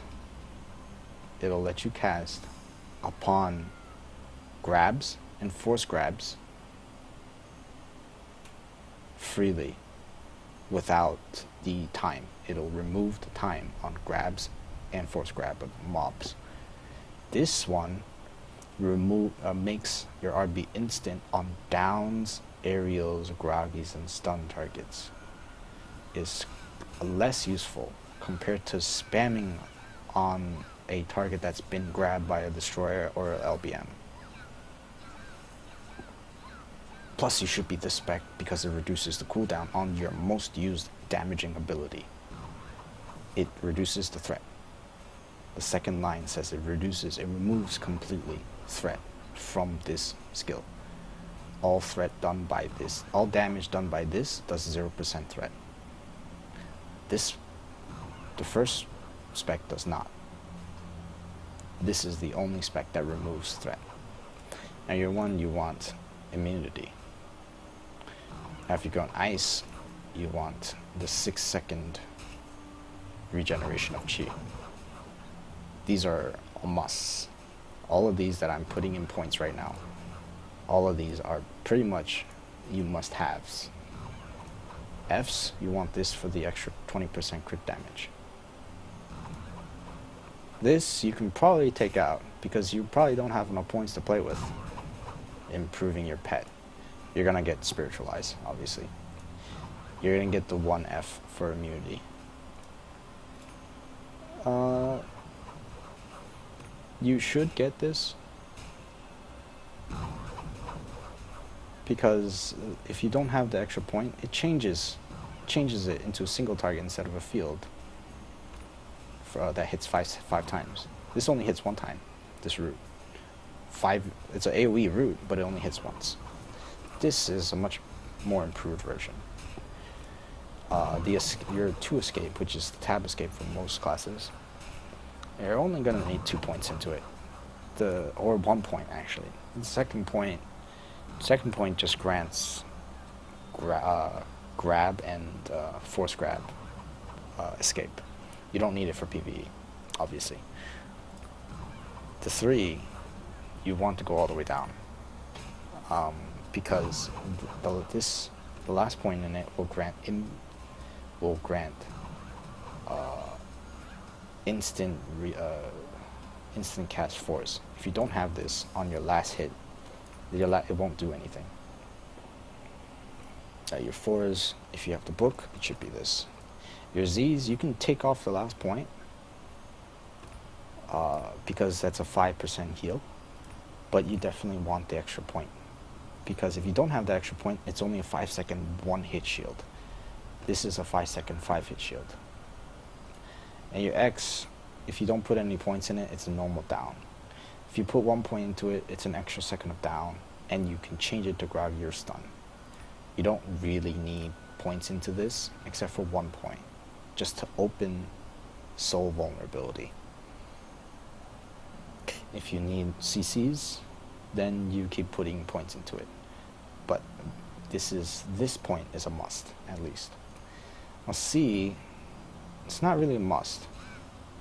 45 content, there isn't much that a Warlock can actually use this to prevent damage for the party.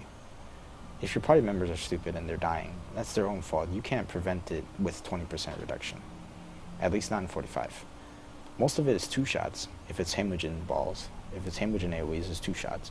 If you're dying to Raptor, it's because you're not washing off from Roar. If you're dying to Twins, it's because you're not putting DPS in correctly on both ads. For Spiral, if you're not following the mechanics, you're gonna die anyway. 20% reduction is not gonna help you. So, this you can literally put no points into. It's totally fine. V, this is a must. Q, if you want the stun, it's a must. Take off the point for the taunt. This is the exact same issue with summoners. Take off the point if you're not going to taunt with your summon. Put on the point if you actually know how to use the taunt on your pet correctly.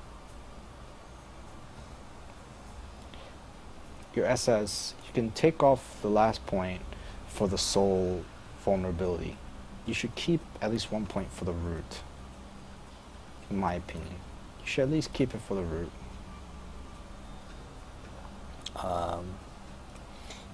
This you don't need points into. You don't really need points into the attack aura. I mean, you're not going to summon it and stand in it. You're literally, pet's worth is literally just to summon it and sacrifice it for spiritualize or time warp. You don't really need points into this. I have points into it because I have excess points.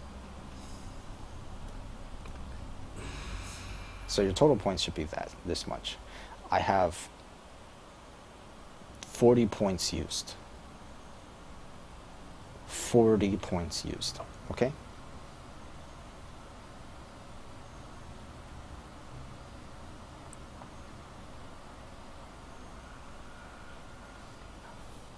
$40 points is easy for anyone that's 45 plus 3. 45 is 31 points. 45 plus 1 is 36. Then you need 2 more Hongmong levels for 41 points. No, for 36, 37, 38, 39 points. So if you're 45 plus 4, if you're Hongmong 4, you should have enough points for this exact spec that I just did. Enough for spiritualize, enough for block immunity, enough for ISAF to get your 6G back, enough for soul steal bonus damage, 20% crit damage, enough for 5-hit AoE 2, enough for 1 escape on down, groggy, stuns, enough points for utilizing your 3 to get the last hit to hit for the 5th instant hit. Enough points to use the Hongmong points, the final legendary skill for your 4. Enough points to get your bullet spam. Enough points to get into a mini potion every 9 seconds. Enough points for a taunt, and if you don't, and look, you can take off the taunt if you don't want it.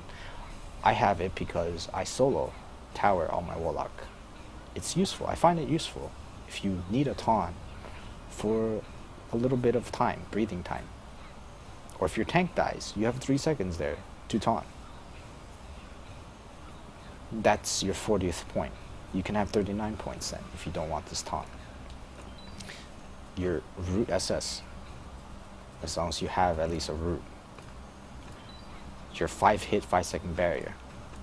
Your 1 CC. You can adjust that by taking off the points from taunt, taking off the points from I don't know, your V, or you can take off the points for the potion, the LB potion if you want, to get 2 more points into whatever stun, whatever CC your party needs, and your Ice V for maximizing damage. That is all a Warlock needs. I have an excess of 17 points to do what I feel like doing. I don't ever need these extra points really until NAU releases the RB legendary skill, final rank skill for RB. You're not going to need any more points than 38, 39 points for maximum PvE purposes.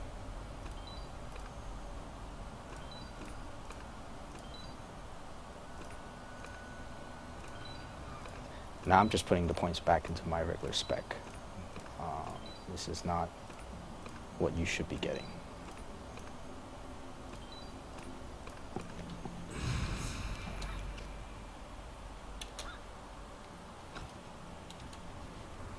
So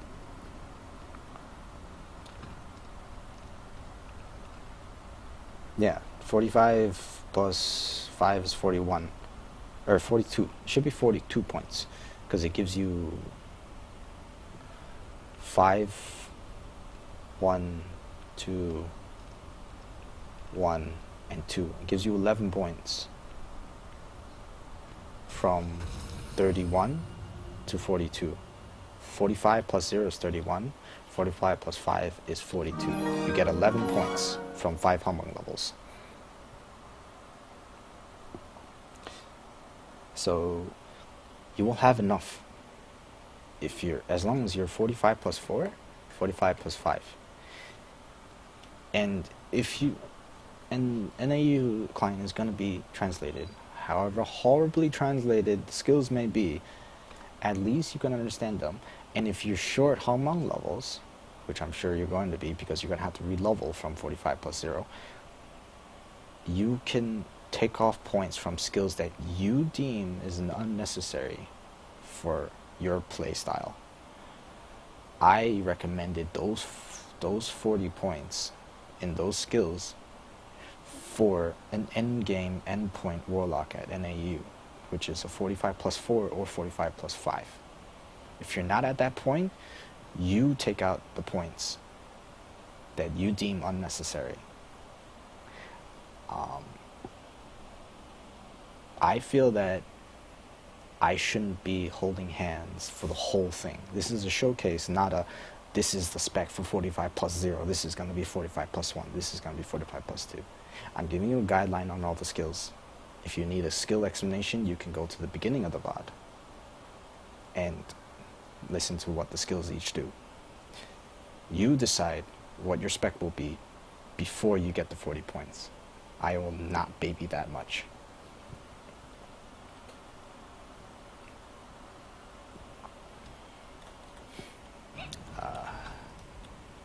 So let me, where is this? I didn't need that weapon at all. Anyway.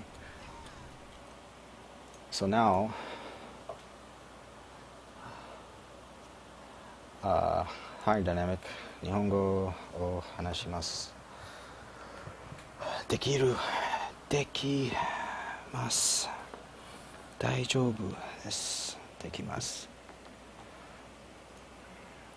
Okay, so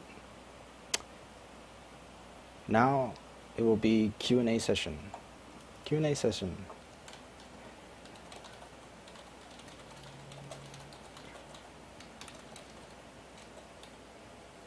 Until the minute mark. 7:30 ends. So if you have any questions, ask away. You got time to ask questions all this time. 22 minutes. And then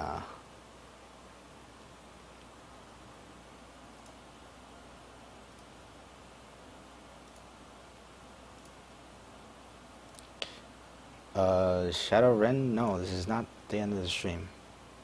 This is not the end of the stream. This is just the showcase. I'm doing the showcase. So, yeah.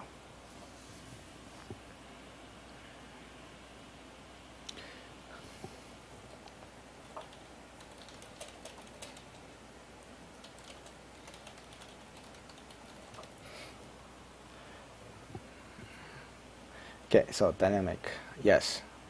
Frost is low ping beneficial. Shadow is more forgiving for high ping. That is correct. It is correct. If you try to play high ping Ice Warlock, you will find yourself disappointed. Very, very disappointed, because you're going to be doing less damage, a lot less damage, than if you compare yourself to a native ping player playing Ice Warlock. It will be very, very disappointing if you are playing high ping. Trump Twitch, please. I'm not going to zoom in. Come on. Blease Destroyer is one of the niche, not niche, what's the word I'm looking for? One of the most common PvE classes, because they provide a lot of utility to the party while providing the same amount of damage, while bringing all of that utility. Destroyers bring 5 CCs, 3 stuns, 2 downs, at no cost to DPS spec. So, yes, they're one of the common and more needed classes to do a lot of content, because a lot of boss mechanics will require cutting the boss, interrupting the boss at certain times. Is Warlock PvP viable? Yes, Warlock is PvP viable. It is nerfed because they were literally too strong before. They were too strong before the nerf patch. Now they're brought down to a normal level, so they can compete. They can compete just fine. There are Warlocks in the top 100, and the rankings just reset on KR like a week and a half ago. They are still top ranking Warlocks. They're not completely dropped from PvP. They're still useful. They're still competitive. They're still playable. Shadow is better for leveling, I guess, yes, because you don't have to worry about trying to get marks for instant cast RBs, yes.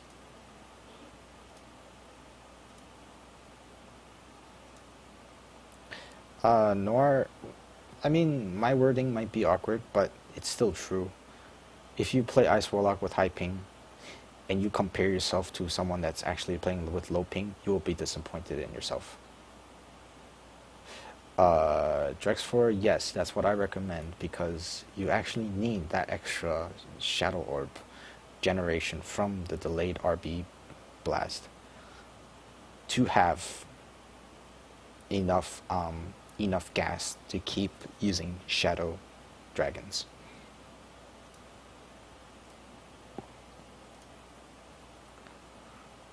Let's see.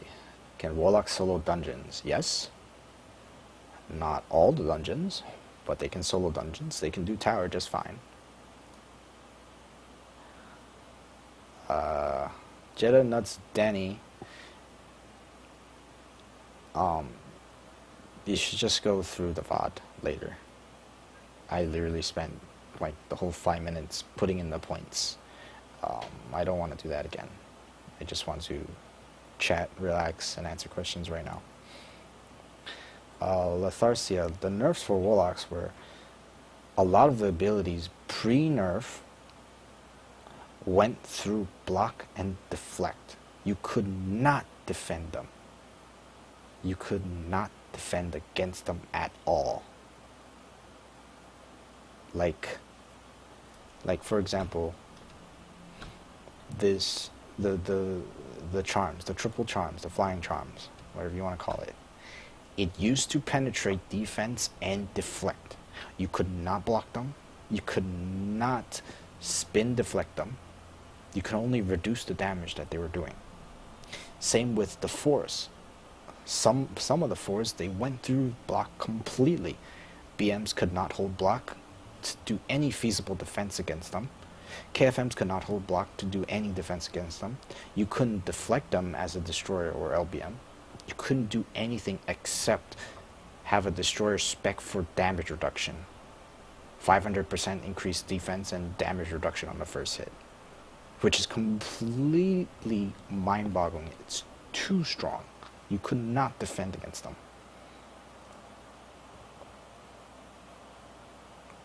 What would be the best setup for a fresh level 45 Warlock without the Hamon, without the legendary skill? It's still ice. I will still say ice.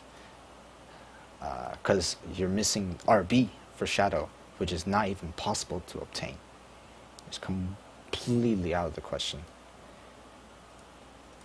Yeah, Nora, I know, because there's been people that say,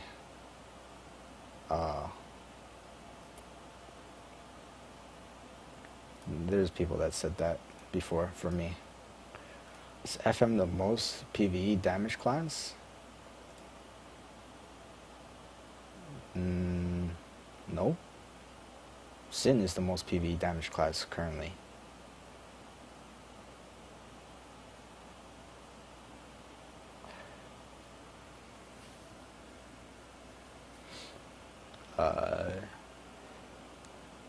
Pamela Cora, yes, I can solo Yeti on Destroyer.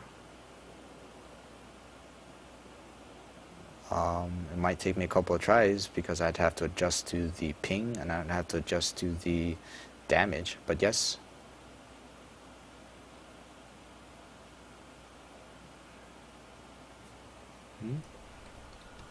I saw bots, yeah.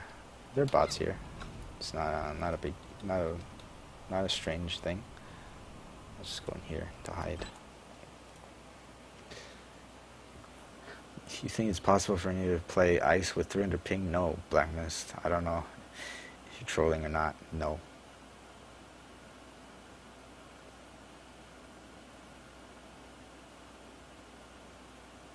Fresh 45 with 150, 180 ping. I would suggest still ice until they release Shadow RB, legendary book for RB. It is essential. Okay, I'll show. Here's just a demonstration of without this RB book. Okay, look at how hard it is for me to generate Shadow.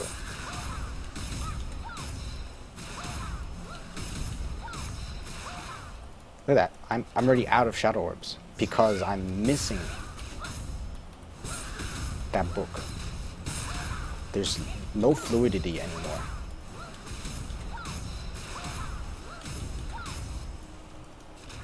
So it is a major difference having this book and not having this book. You only get one orb instead of 2 orbs. It is a big deal. Very big deal.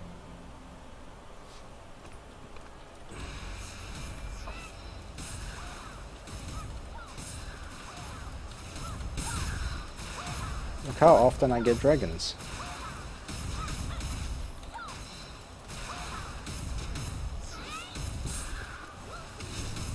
Now I'm out of chi, but I can continuously get Shadow Orbs. As long as I have the book. It's a big difference.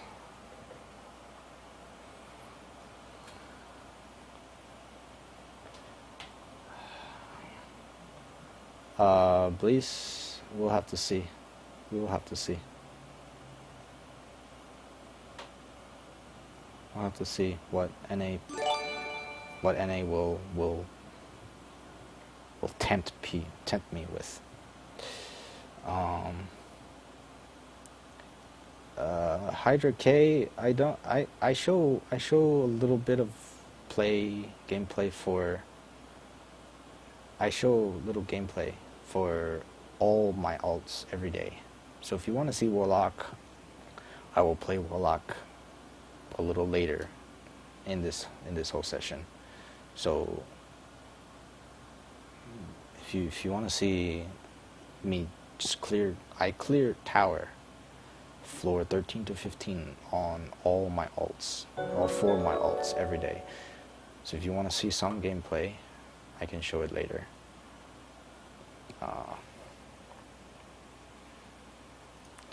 Let's say you have 500 gold. We just suggest buying the book. Why would you buy the book now, Yasopu? Go spam BSH. That's your end game. That's what you should be doing. That's what your fun is for NA, isn't it? Spam it until you get your Warlock book. Warlock's main way of regenerating chi, using LB proc. If you get the blue card, it's 15 chi over 5 seconds. If you get the green card, it's 5 chi over 5 seconds. And your 3 gives chi back every time it hits. Your 2 gives chi back every time it hits. All the other skills give chi back. Thank you for the host, Senri.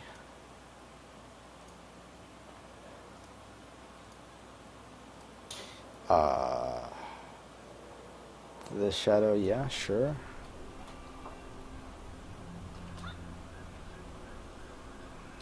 I don't know if you're trying to copy the character's preset, but I'm not going to zoom in that close. But that's the legendary weapon from KR Path, and it's just a Jin Warlock in the summer outfit. When you're using Pet's Time Rewind, the Tharsia, which is usually only a solo situation, you don't time rewind for parties, just FYI. Time rewind is for yourself when you're doing tower or something. You want to just spam as many V's charms, and as many dragons as possible. You can fit in a 2 root if you want, or you can fit in a Z for your shield immunity if you want. But you're going to be spamming 4V, 4V, 4V as many times as the reset goes, procs. That's literally all you spam during time rewind.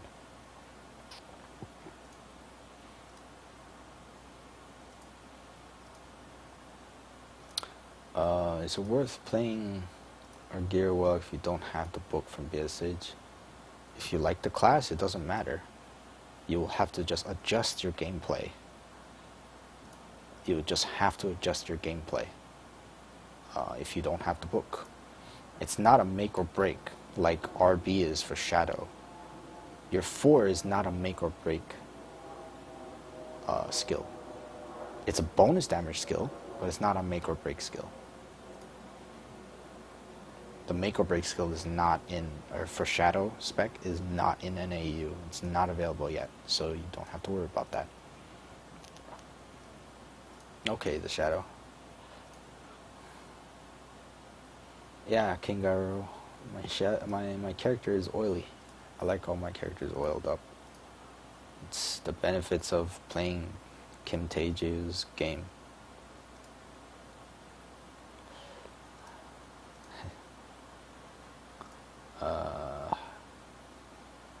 Anything else?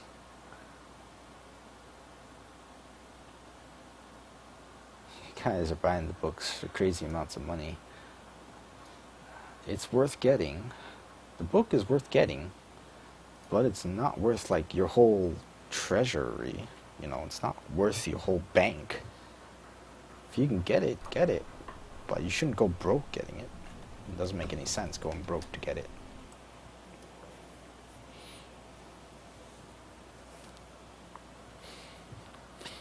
It's not basically useless, but you do less damage. Like some You do. I hope you do understand that you do less damage without the 4 book. Without this book, for shadows, you do not get the extra. You do not get the extra shadow orbs back from a crit. And this one, and for ice, you do not get the extra cast upon a critical 4 hit. So you do less damage. But it doesn't kill the class. It doesn't kill the class if you don't have this book. You do less damage. That's the final end line.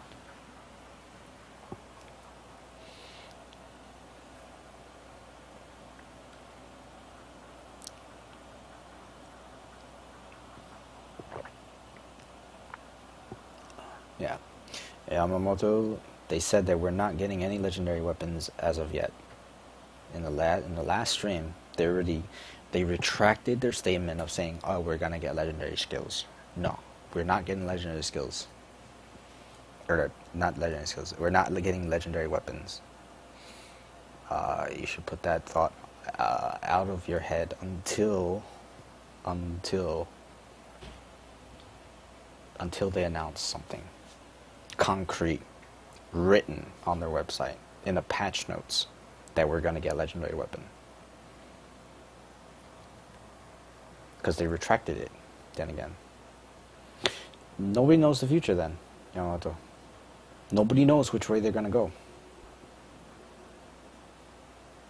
And my prediction on storm weapon, quote unquote, is still an assumption of just based on what they translated as storm.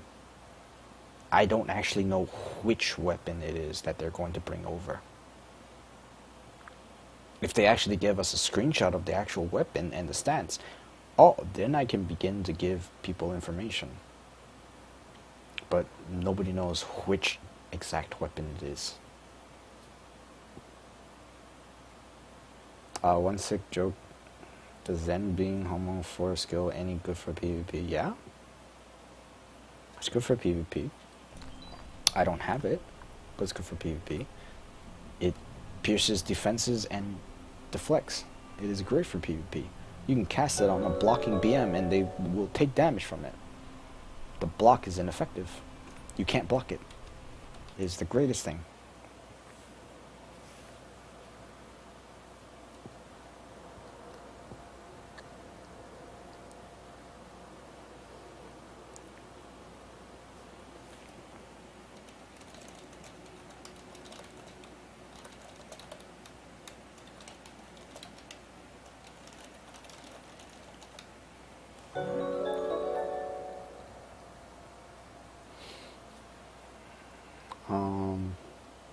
Yeah, I might make a Lin Warlock.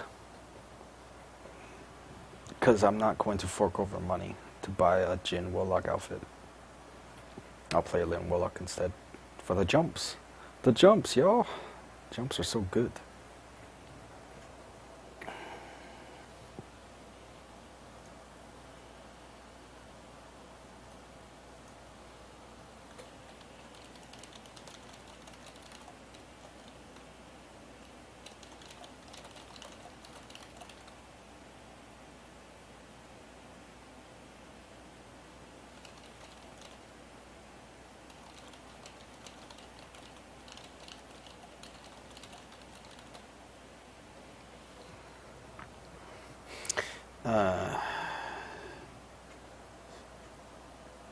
Teak forgot his login. Do you have any idea how the gold income will change with Nari Labs and the later... I don't know.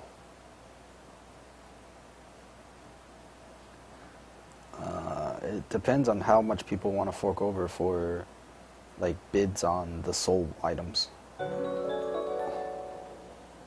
That's it.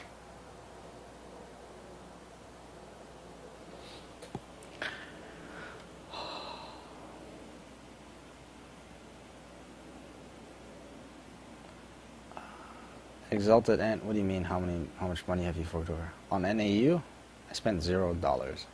I'm not paying anything to NC West. I'm not paying anything to NC West.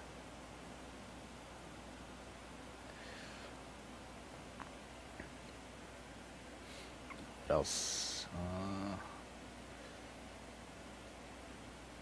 No, QWERTY, I was talking about the swimsuit I have. This is like the only outfit that I would ever buy for a Jin.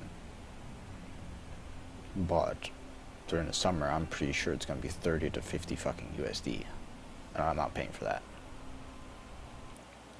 It would be ridiculous.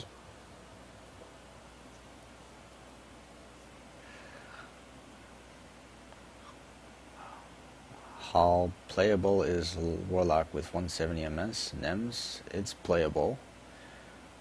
You'll be disappointed in the ice spec, but once they release the RB for shadow spec, if you switch over the shadow, you will be satisfied with the damage, most likely. Is a rough rotation, but you'll be satisfied with the damage. Yeah.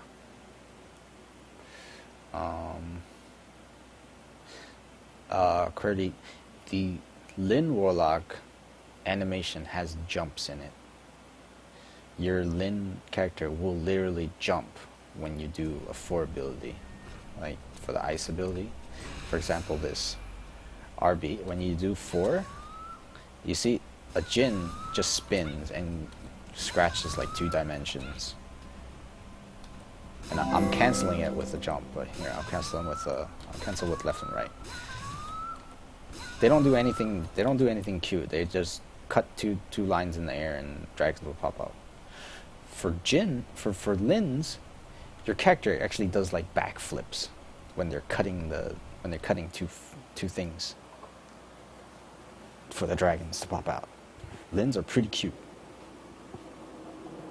when they do that animation. How do I get 35 AP gem on KR? I forgot long time ago. I have so many in my claim box. Here, you jealous? See how long ago this was? I have so many in my claim box that I already used on all my alts. Here's another 35. These are all 28s. I get them from events on KR. I don't know anything about getting it legitimately. Black Mist, the materials and stuff, they're there for a purpose. They're there to keep players playing. You're not supposed to just get everything to max in one day and then say, oh, you're done with this character and never play again.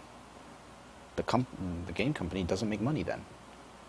They want to keep you playing. They want to keep you doing the dungeons. They want to keep you on their servers.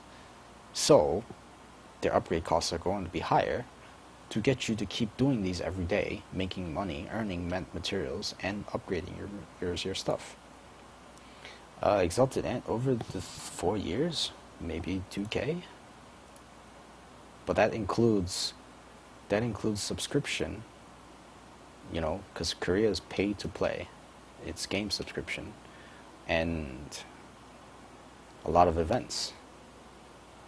You know, I get outfits for like $5 USD on KR because they're that cheap. $5, $10 for an outfit. Events maybe $25, $30, and most of the event packages give you 2 outfits plus a mask and some tokens for the previous year's event outfits. It's very cost effective on KR.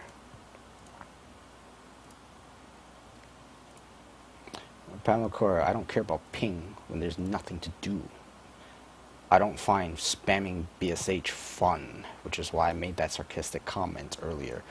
You can spam BSH for your fun.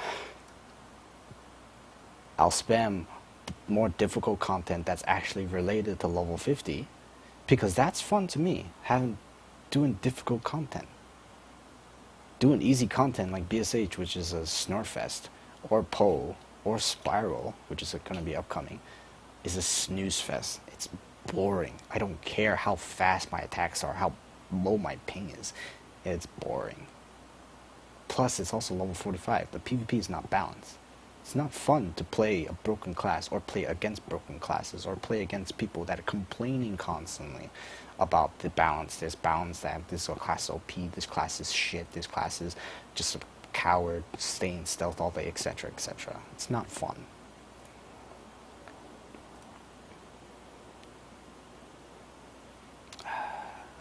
But yeah, I'm reading the chat slowly and I'm answering them one by one. So, where can you see the Lin jump? Hold on. Let me see where Yun is.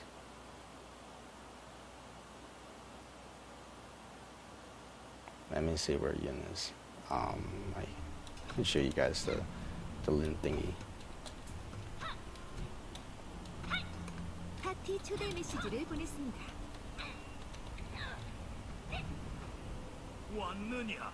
If she's there.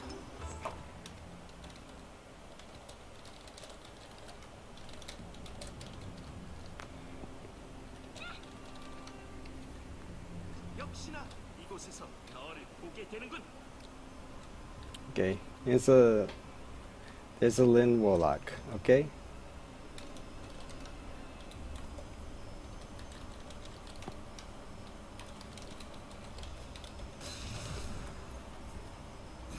See that? Look at those hops. Look at those hops. It's so cute. All Jin does is stand still and pew, pew, pew. Not. Look at how adorable that is.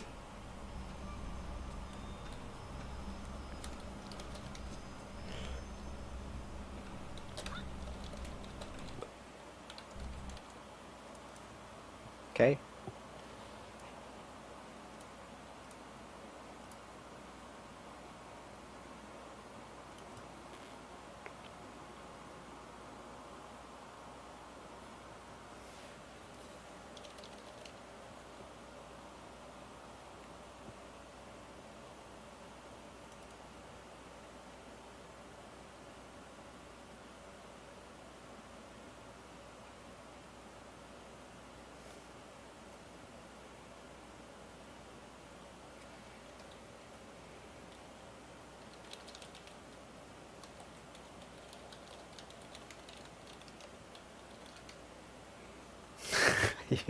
So many people just decided.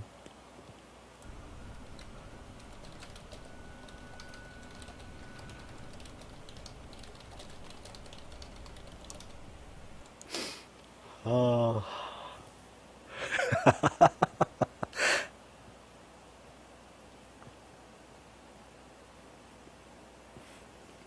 Okay.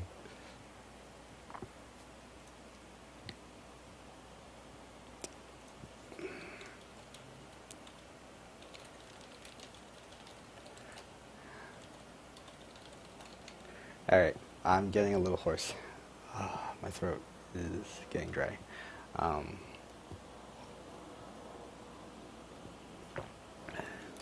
going to take a quick break.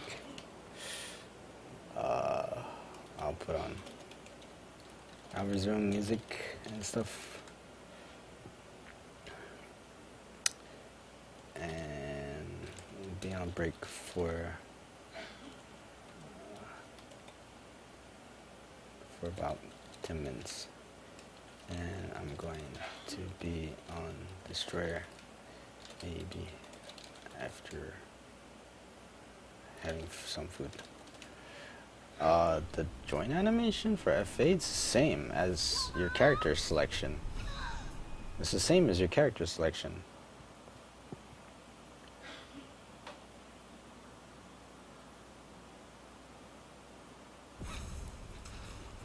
That's how it looks. You do your same, like in the character selection, when you select your character to enter the server, it's the same animation. Your Warlock spins. I'll join and leave something. You do spin and grab the charm, that's it. There's nothing different. Nothing special about it. But yeah, I want to take a break. That was a long thing. I think that was... Holy shit, that was like 3 hours. I'm so tired.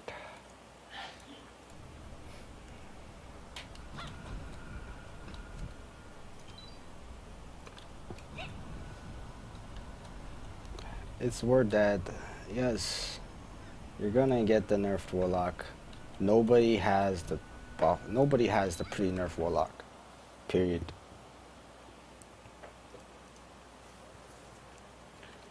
Nobody has pre-nerf Warlock. Nowhere. All have current 3.0 or 3.1 skill patched classes. No exceptions. Warlock was too strong. That's why. Too many skills ignoring defense. Can't counterplay. It's literally who nukes the other faster, and it doesn't work.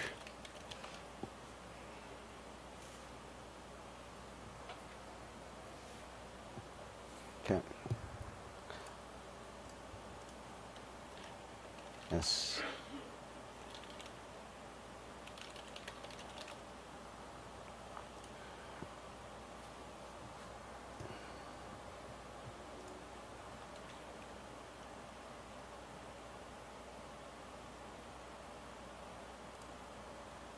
Someone posted on Dojo that 4 animation is different. Yeah, it's. I just showed that it's different. The shadow. Yes, it's different.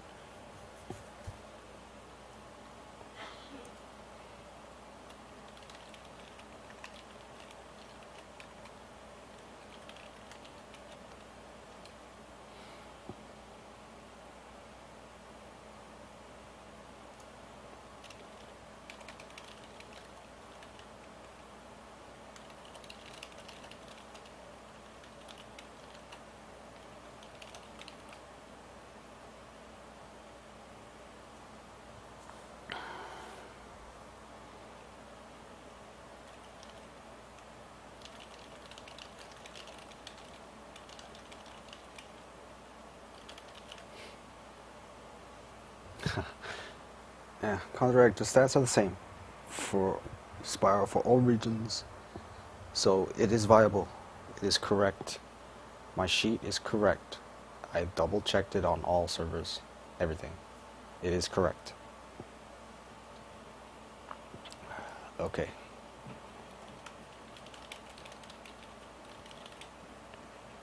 (8 p.m. EST).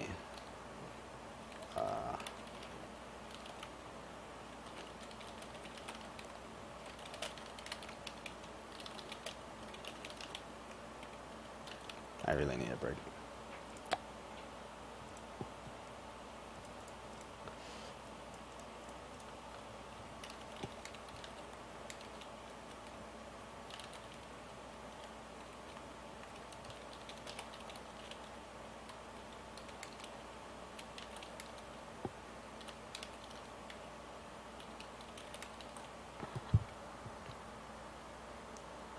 Eight. Oops. 8.